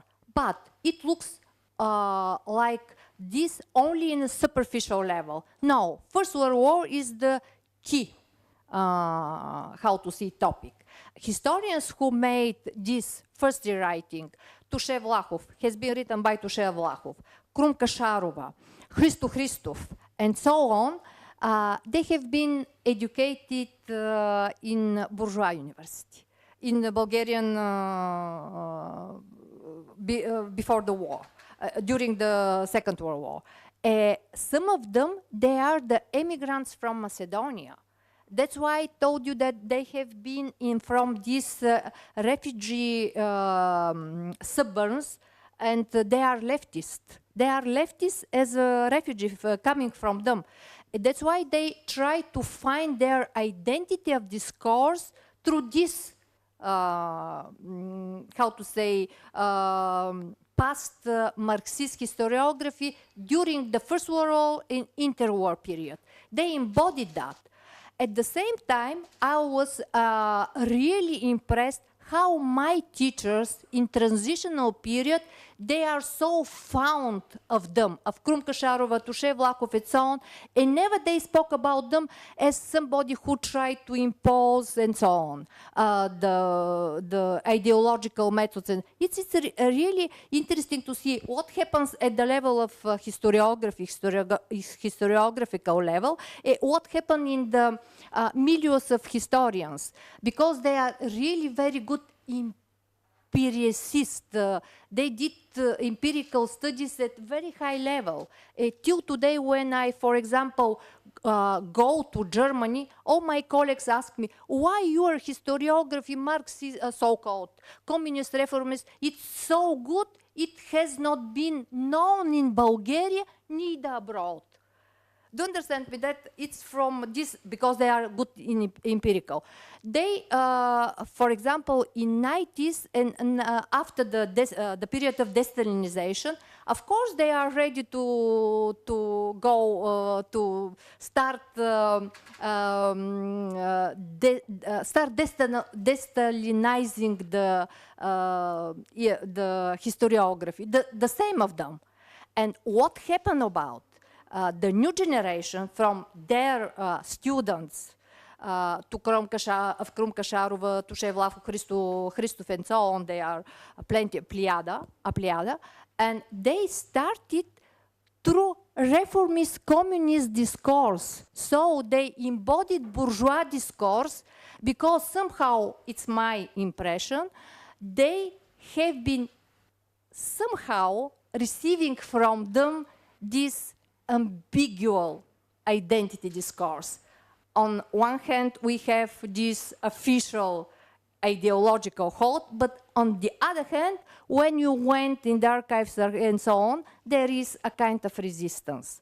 So I think that bourgeois identity discourse always has the places of resistance. That's why there is the place of experience and horizon of expectations. So if you spoke about. So in this way, historians never been excluded, marginalized, and so on. And some of them, they have been involved in the politics. They have become the Minister of Education, as Yulchu Dimitrov, the big representative of this communist reformist, never blamed by the historians. For me, that's why it's very interesting. We have not genuine debate about this legacy. We haven't because somehow there is the consensus about identity discourse. Do you understand? Yeah, thank you. Thank you very much. Sorry. This is the end of the session. We're going to have an official photo right now and then a 15 minutes break, okay? And you can continue the discussion and in an official level. Please come.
We can have closing remarks.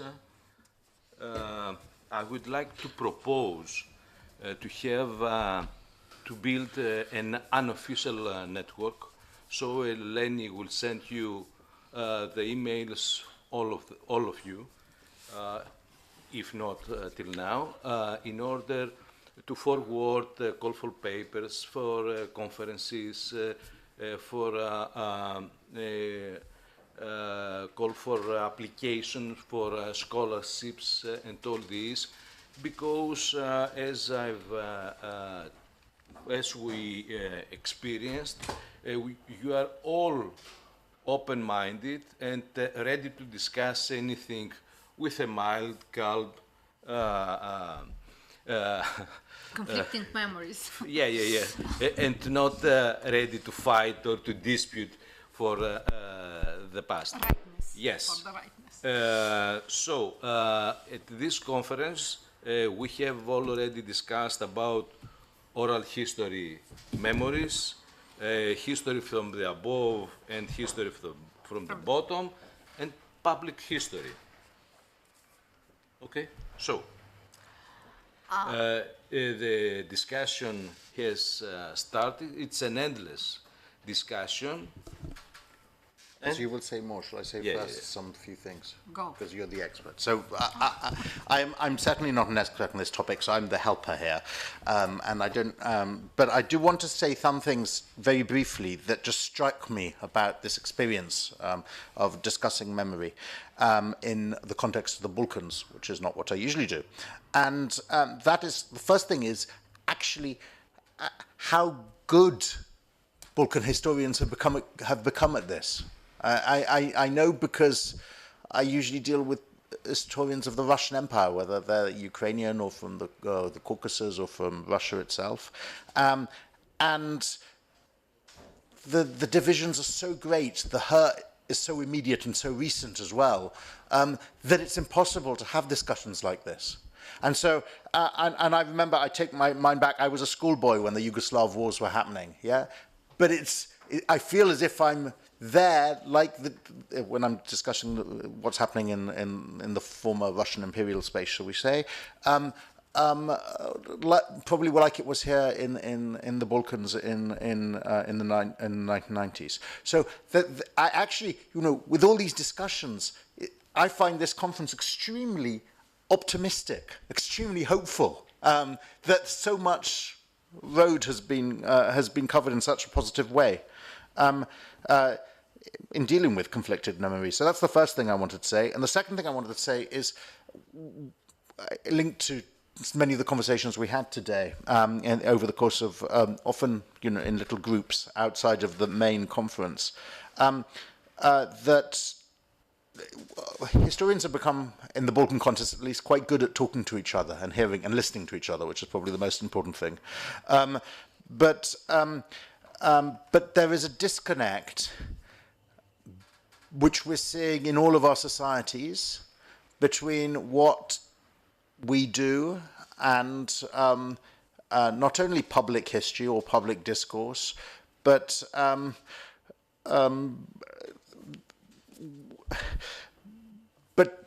different sections of society at large, whether they're connected to particular networks of knowledge or power and what have to, or alternatively not. And I have a feeling that this is kind of a new class issue, but set in terms that we're not used to because it's not like the old class issue. And this poses a challenge for us as historians dealing with the Balkans as well. Perhaps a challenge most recently that has appeared in Romania, where there are elections today. So this is just, I pose it as a question because it's a challenge we're going to face ahead of us, and because we're going to be later discussing these things as historical events, but they're also occurring now in the context of the debates we're having. That's what I wanted to say. Well, thank you very much, both of you. And today is National Day for Romania, so felicitari. Yeah. Okay, I don't know right now what to say because it was a long-lasting experience. We started several months before, almost 8 months before, And probably I must say something about how happy three of us we are to have all of you at this conference, and handling in this way to happen in the very open dialogue, a very tolerant dialogue, and how curious we are to each other. What my colleagues taught so far, it is now it's clear that we are open to listen to each other, not only us as a friends, as a position that has been somehow reconciliated during our common experience, but also to be in dialogue in order to understand what stands behind our positions. So what kind of experience, what kind of historical discourses, what kind of research somehow make us to come to this point we are at the moment. That's why I think it's very important to continue to be in touch. On the one hand. On the other hand, please do your best to provide us with the best of your paper in order to do the good book. Mihai Dragnea is here, and he knows how we are eager to produce real good book with good publisher, but you know that it depends on our papers to be done. And not all papers will be eligible for the publication, because we have, let's say, 42 papers till now, but we can provide publication for 20. Oh, no, we'll try to provide more. No, we'll try to we'll find see, some yes. good, why not? We'll try to find. Okay, yeah. And okay, in what I would like to say also, it is because we are historians, nevertheless we are dealing with the interdisciplinary perspectives and the methods, about a little bit about the history of this conference. When three of us met at different lectures, conferences and so on, we realized how important is to study common past. But saying common, it means that at the same time we say divided and different. So saying all this, it means what stands behind this common, what stands behind all these divided memories. And on the one hand. On the other hand, saying all that, we are absolutely aware that in this process, how many silences have been produced. So it is very important for us as historians to ask how we can make all this silence to speak. It is the big problem of Jules Michelet when he said there is the big problem with the history when it faces with the pause. Point d'orgue, he says, pause is silence. How to make all these silences to speak? But making silence speaking, it's a Pandora box. We are opening Pandora box. So what is the most important here is the methodology, and reflecting on the methods and methodology we are using in a way to handle this opening and this reconciliation. I just told my colleague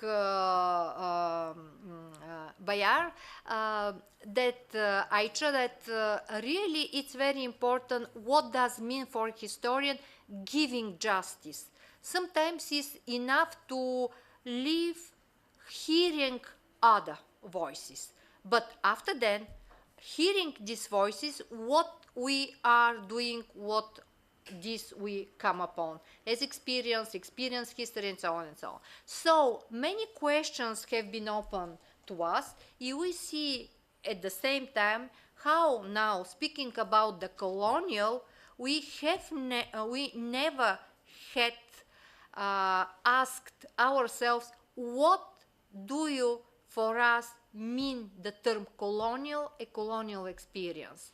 Because we are going through the era of postmodern, Derrida terms about all this and concepts about all this, another way to conceptualize the history.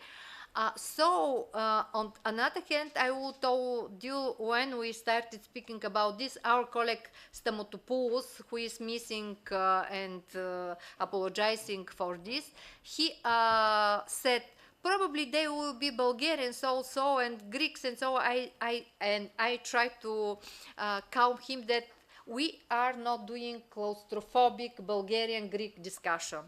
We are dealing with something that is well known through the arts, the theaters and so on. When we are going to the position foreign to our experience, because from this distant foreign position, we can see a little bit from distance the past of others in the way to start understanding ourselves.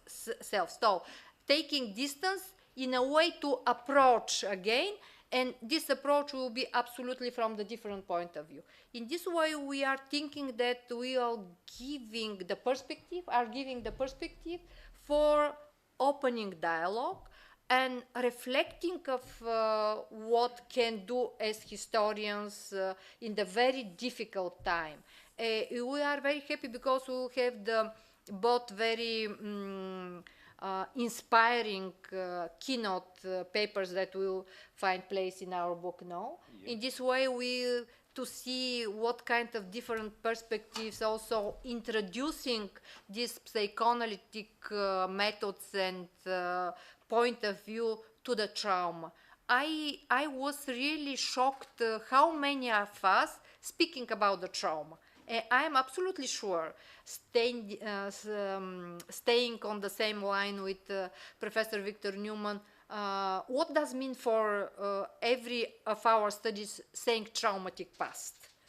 And because the trauma for Armenians is absolutely different from the trauma of Bulgarians during the Balkan War is absolutely different from the trauma.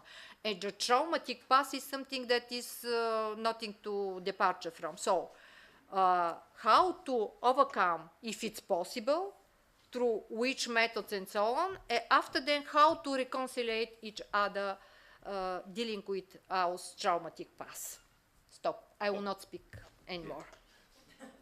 So the floor is yours. No, discussion yes. With the audience. Yes, absolutely, yeah. Floor is yours. Yeah. Please. My one concern... Please take the microphone, yes. My only concern for these 3 days was, let's see, that the borders between public history, oral history, microhistory collapsed, and sometimes we delve from the one to the other, most with an empirical way, and not more with an empirical way, and not via methodology, but it happens. Yeah. So, anyone who would like to say something? Yeah. Only one word. I would like to say that we received more than 90 papers. You can imagine. 109. 109. You see how many pages application. And delayed. And some delayed. Yes, absolutely, and so on. That we are very happy about the interest towards this topic. Thank you very much. Sorry. I like to congratulate you as organizer for this wonderful conference, international conference. It's okay? Yeah. I like to congratulate the organizers, the University of Macedonia, and also the Association for the Balkan Studies, the University of Blagoevgrad, for this wonderful conference and meetings, and also for yes, and History Association. Balkan History Association. Excuse me, please. Yes, it's very important because you search, you introduce this topic because we need to understand first of all the history. Like I mentioned many times during the last days, comprehensive history became very important for historiography, not only to describe the history, but first of all to understand what happened. It's not our personal or our communitarian history, first of all. It's the comprehension. It's intellectual and historiographical comprehension. It's necessary to have academic discourse, and for academic discourse it's important to have a theory of history, to have methods for researches, like you, Dimitrova, mentioned many times, and congratulations for your paper and for your comments. I agree many times with you. That is important for the Balkans, but like you know, I put the same question which was formulated by Ranke 100 years ago and by Arnold Toynbee in 20th century. What means principle of nationality? If we don't clarify, we don't have the same history, we don't discover the common history, and we continue to put in front the differences between us, not the common history. That is the big problem. To redefine inside, that is my solution for historiography, to redefine inside of the historiography the national idea, and to integrate, for example, the minority problems inside of the national history, not to neglect or to put as annexes of the national history. Like in Romanian historiography, many times Hungarians are annexed, or Jewish are in annex, or Bulgarian or Serbs doesn't exist, or in very few pages somebody mentioned the presence of the even the Turkish community which exists until nowadays. It's very important for understanding these interferences with such kind of minorities, so-called minorities.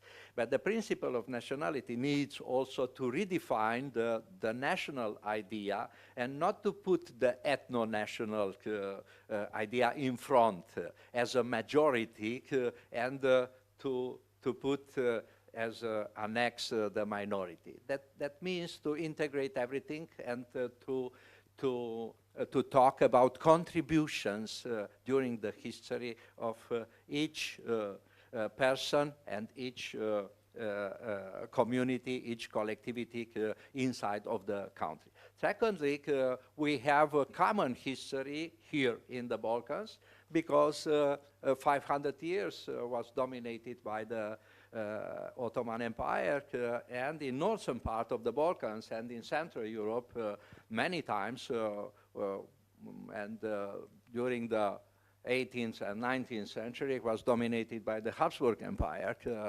and it's of course important to know this common history and to integrate why the empires could mention many times the peaceful cohabitation. For example, in my hometown in Timișoara, it was completely other common history in the 18th century and 19th century. It was the same in Prague. It was the same in Pressburg. It was the same in often in Buda during the 18th century.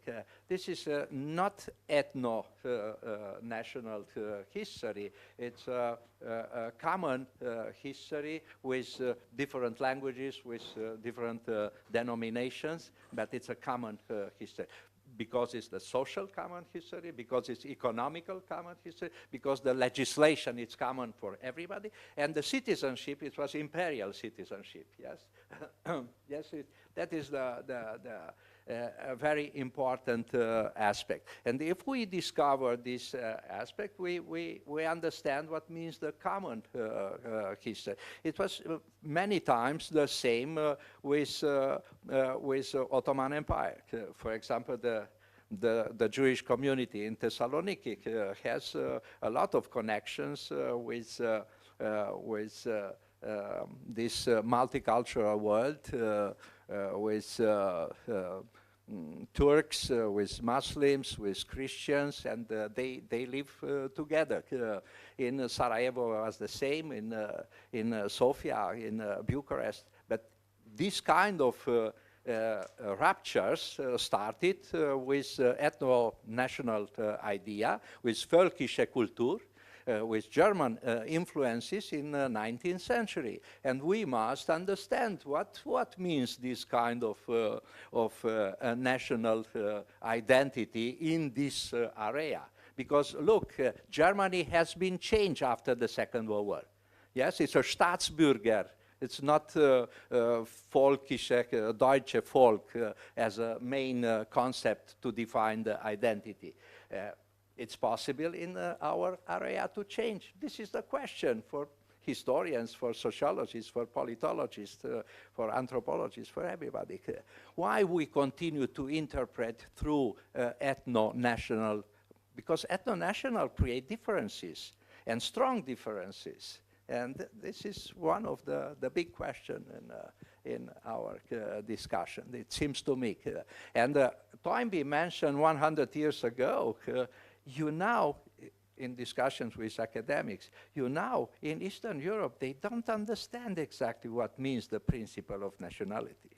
This is true.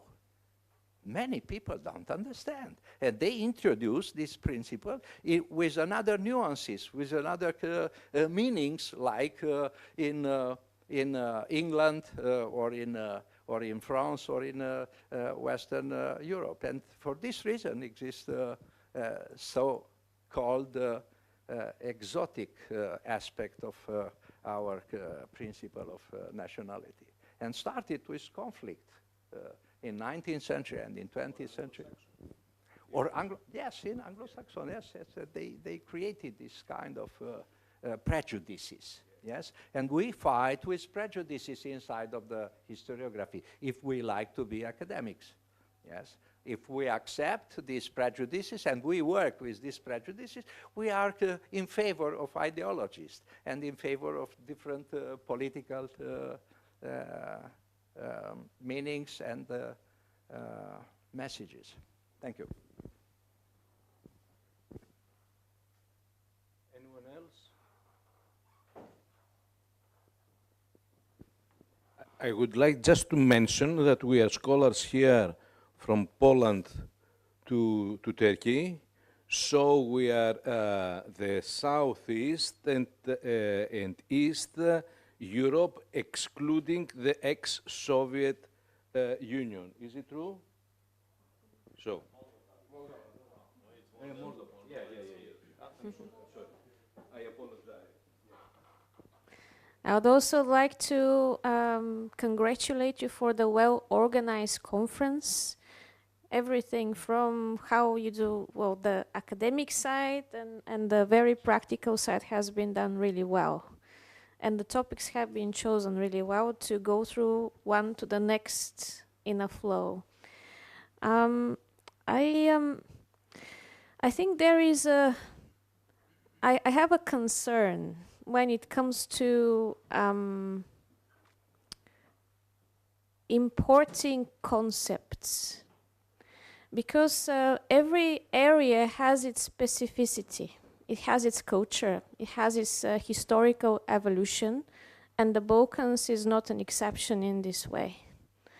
For me, I know that I know that Albania has had some sort of experience with the possibility of being colonized by Italy. But apart from that, I don't see how colonialism fits in within the Balkan studies. Because You've just opened a huge question. it's just my perspective. I cannot see it. You either colonize someone. From here, you have to stay another day just to find a common ground. What is colonialism? If we take it in the literal way about being colonized or colonizing, we have not had this kind of experience. The ex-Soviet states have a different. Okay, I'm talking about the Balkans. And Hungary? Yeah.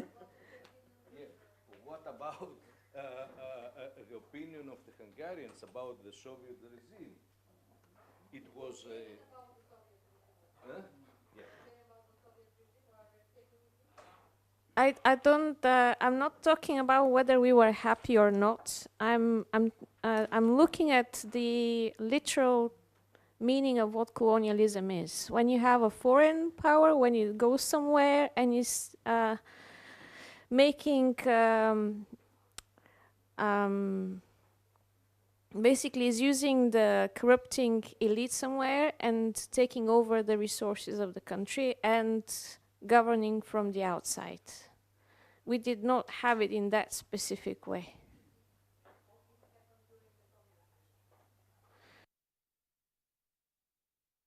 I think it's different. It is very different from we were receiving resources. We were receiving resources. Anyway, that's one thing I'm thinking about. If I can make a brief remark about this, when I was a postgrad student during my master, I came across with this very interesting case. The French military actually sent a military expedition in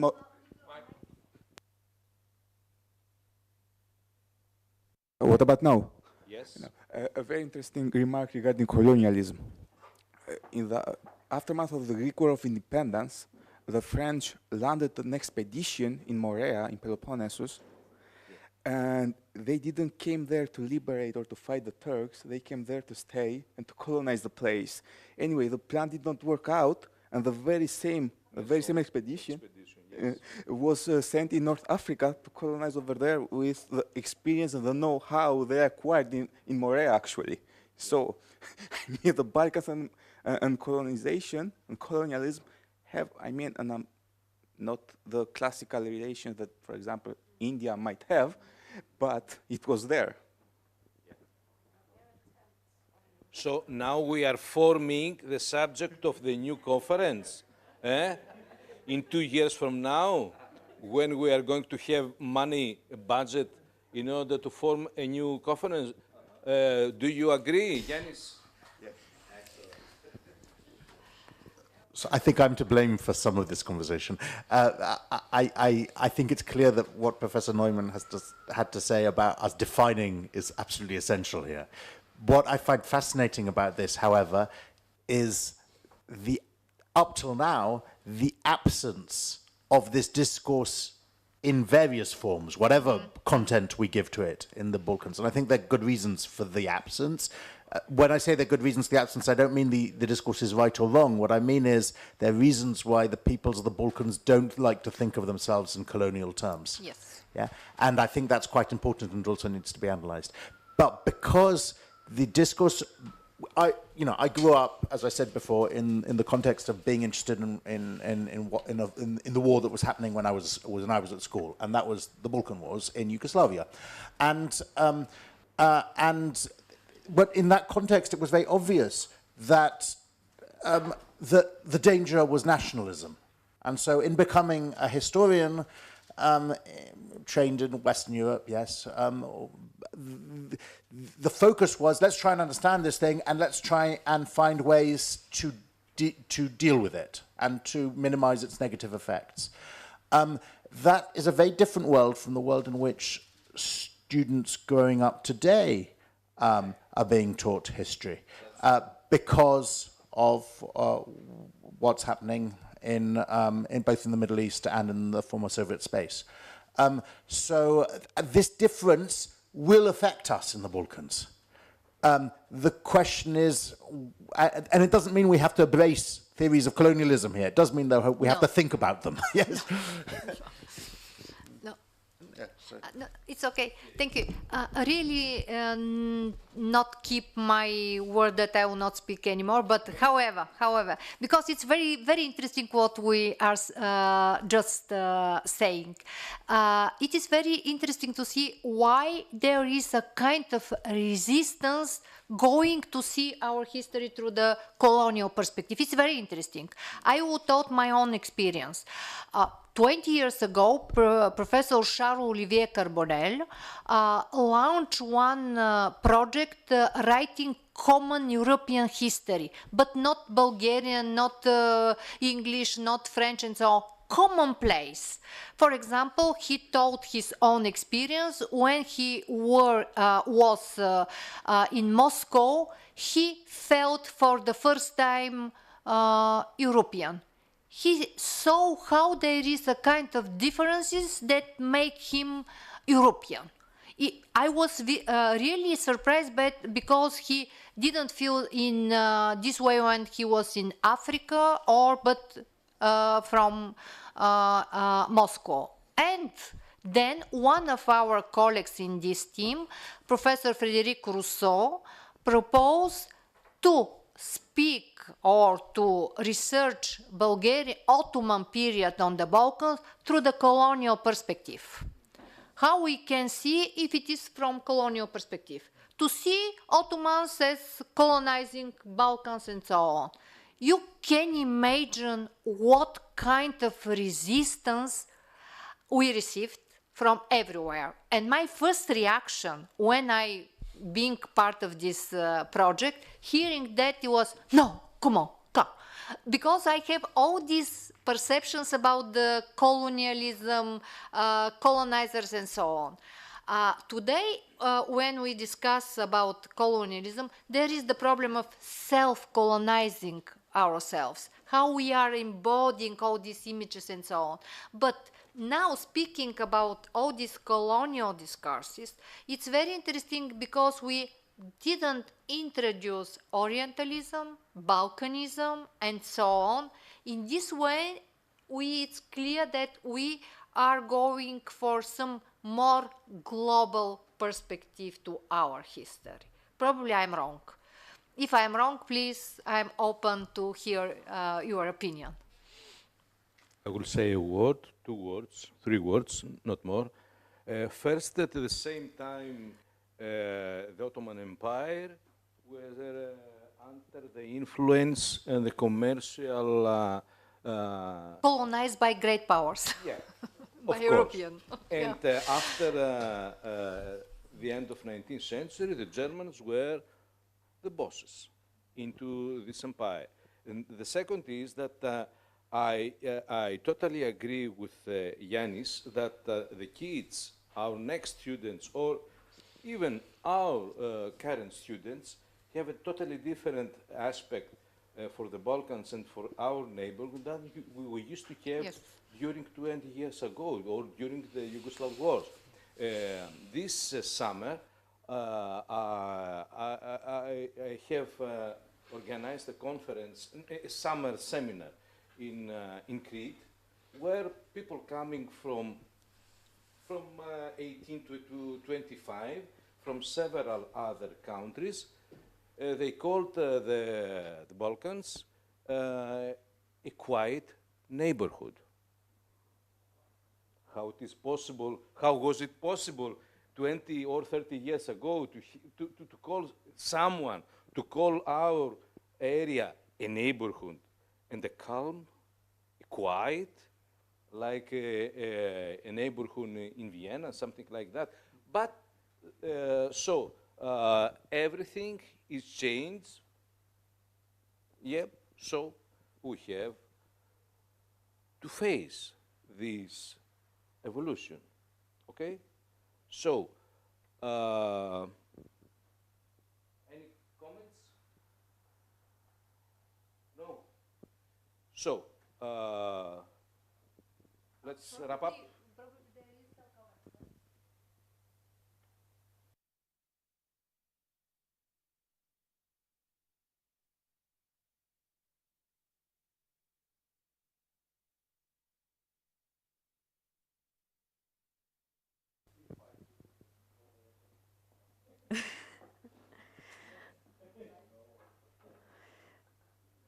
I understand that it's important to be open to different perspectives to history, and this is how the historiography evolves, and it's opening the floor for looking at our very specific experiences from a bigger perspective. So it might be interesting to see whether, for instance, I don't know, I haven't researched this area, but I think some colleagues I've heard, they have, I think there was a conference actually a few years ago, I think it was the European continental part of BASIS, the Germans, who were having these discussions about opening the door for colonialist studies or concepts when studying Central Eastern Europe, and they were talking about economic links with African countries and things like that. So it's possible to look at that perspective. It might be interesting to see what our socialist countries, what was the concept at the time, and what kind of relations we had, or if we had any. This might be an interesting perspective. I'm not sure whether I can look at the Ottoman Empire as a colonizing entity. We'll have to redefine all the other empires before from that perspective, and then it might not hold true because these are different periods, and I'm just concerned that in the various different periods, different types of principles, different types of methods apply. I'm not sure that we can apply colonialism to all empires just because there were empires.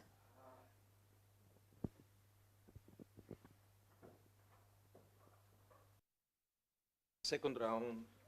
Maybe we should make a differentiation between maritime empires and landlocked or territorial empires. I remember that Garner's time conception starting from Western Europe to Eastern Europe. And in considering the colonial theory discussions, I always remember that a navy for outre-mer connection is necessary between the metropolis and the place colonized. These discussions in the Ottoman era started, in the Ottoman context, started in the very early period, in the 1950s. A historian whose name is Emeritus Balkan, one of the important historians in the early Republican period, published an article named Colonizing Ottoman Dervishes in the Balkans. This is the image of the very early image of the Republican period to itself. It's a kind of mirror to itself. But I'm always suspicious about the connection between the Balkan history and colonialism theories. Because what is the difference between to be a minority and to be colonized? Isn't it in all Balkan countries there is a regular entities known, recognized as minorities. In Turkish case, Bulgarian case, Greek cases, or even Serbia, even in Serbia. So why should we adopt these very Western European concept to Eastern Europe or the Balkans? Sorry, probably Professor Newman and Iannis Kara will give more arguments about. Speaking about colonial studies, it doesn't mean to take, introduce, or going through all these concepts, rewriting our history. It is interesting to see, because you see that in the text, for example, our research shows how the term colonial appears in the text of 1914, 1915, during the wars and so on, and after, through which discourses, from which point of view, and so on and so on. After, there is the political term in the Ottoman history saying colonial, making colons in the term of ancient Greeks, making colons, colonism. Yeah, making the displacing people is a kind of sending them as a colony to make all this. It's during the Ottoman Empire. It's plenty of this displacement and so on, a code with this term at the political level. It does not mean, how to say, I totally agree that we can't introduce terms without reflecting on it. But we are choosing its energy and concepts that can be helpful for understanding a part of the experience which is very difficult to be told, articulated, making comprehensive. So that's why it's very important when to say the truth. When I saw the proposal, I saw the colonial, I asked my colleague and friend, why colonial? You remember this? And after then, I absolutely realized through my experience that it is revitalizing the all these, how to say, theoretical frames of 1990s. And Professor Newman also showed us how he returned through all this theory from 1990s because they have been exhausted. There is something interesting to make us more curious. We overwhelming went to another level of our research, but however, why never in the Balkan it's impossible to speak about this colonial experience? There is something very, only to pose the question. Yeah, that's why all this discussion now means something interesting for research. Thank you very much. Indeed, it's very, for me, it's very interesting. Thank you very much for putting it colonial. By the way, I put it as a question. Yeah, I don't know the answer at all. So, maybe we have found the subject of the next conference. Yeah. Maybe. Maybe it is going to be held in 2027, or 2026, because personally I cannot apply for a budget for the next year because I will have a sabbatical. So maybe I'm coming to your unis. But yes. Please join us in order to form an unofficial network in order to discuss, to publish, and all this. So the volumes, the proceedings of this conference with your papers are going to be published by the Balkan History Association. It has a contract with Peter Lang. Mihail, so you are going to receive the specification for the guidelines for the authors, for you. We are going to receive short papers, not more not like 10,000 words. In order, we'll discuss about this. But 10,000 words is, no, it's so long. Yeah. So, methodological approach and framework and all this, short paragraphs, okay? Yeah. Okay. Yeah. We're going to discuss it, yeah. But thank you all of you, from Snezhana, Iannis, Dimitris, who is not here because, and Valentin. Valentin is in Bulgaria? Yeah. Dimitris is at Carras, 100 kilometers from here, but the road was flooded, so it was dangerous for him to come. That's why he's absent.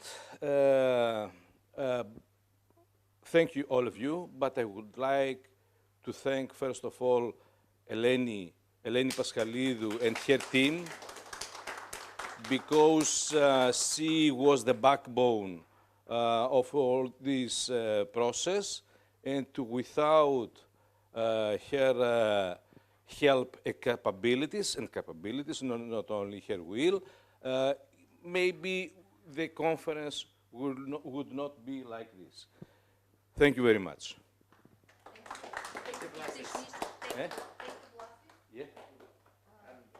Thank you, Vlasis.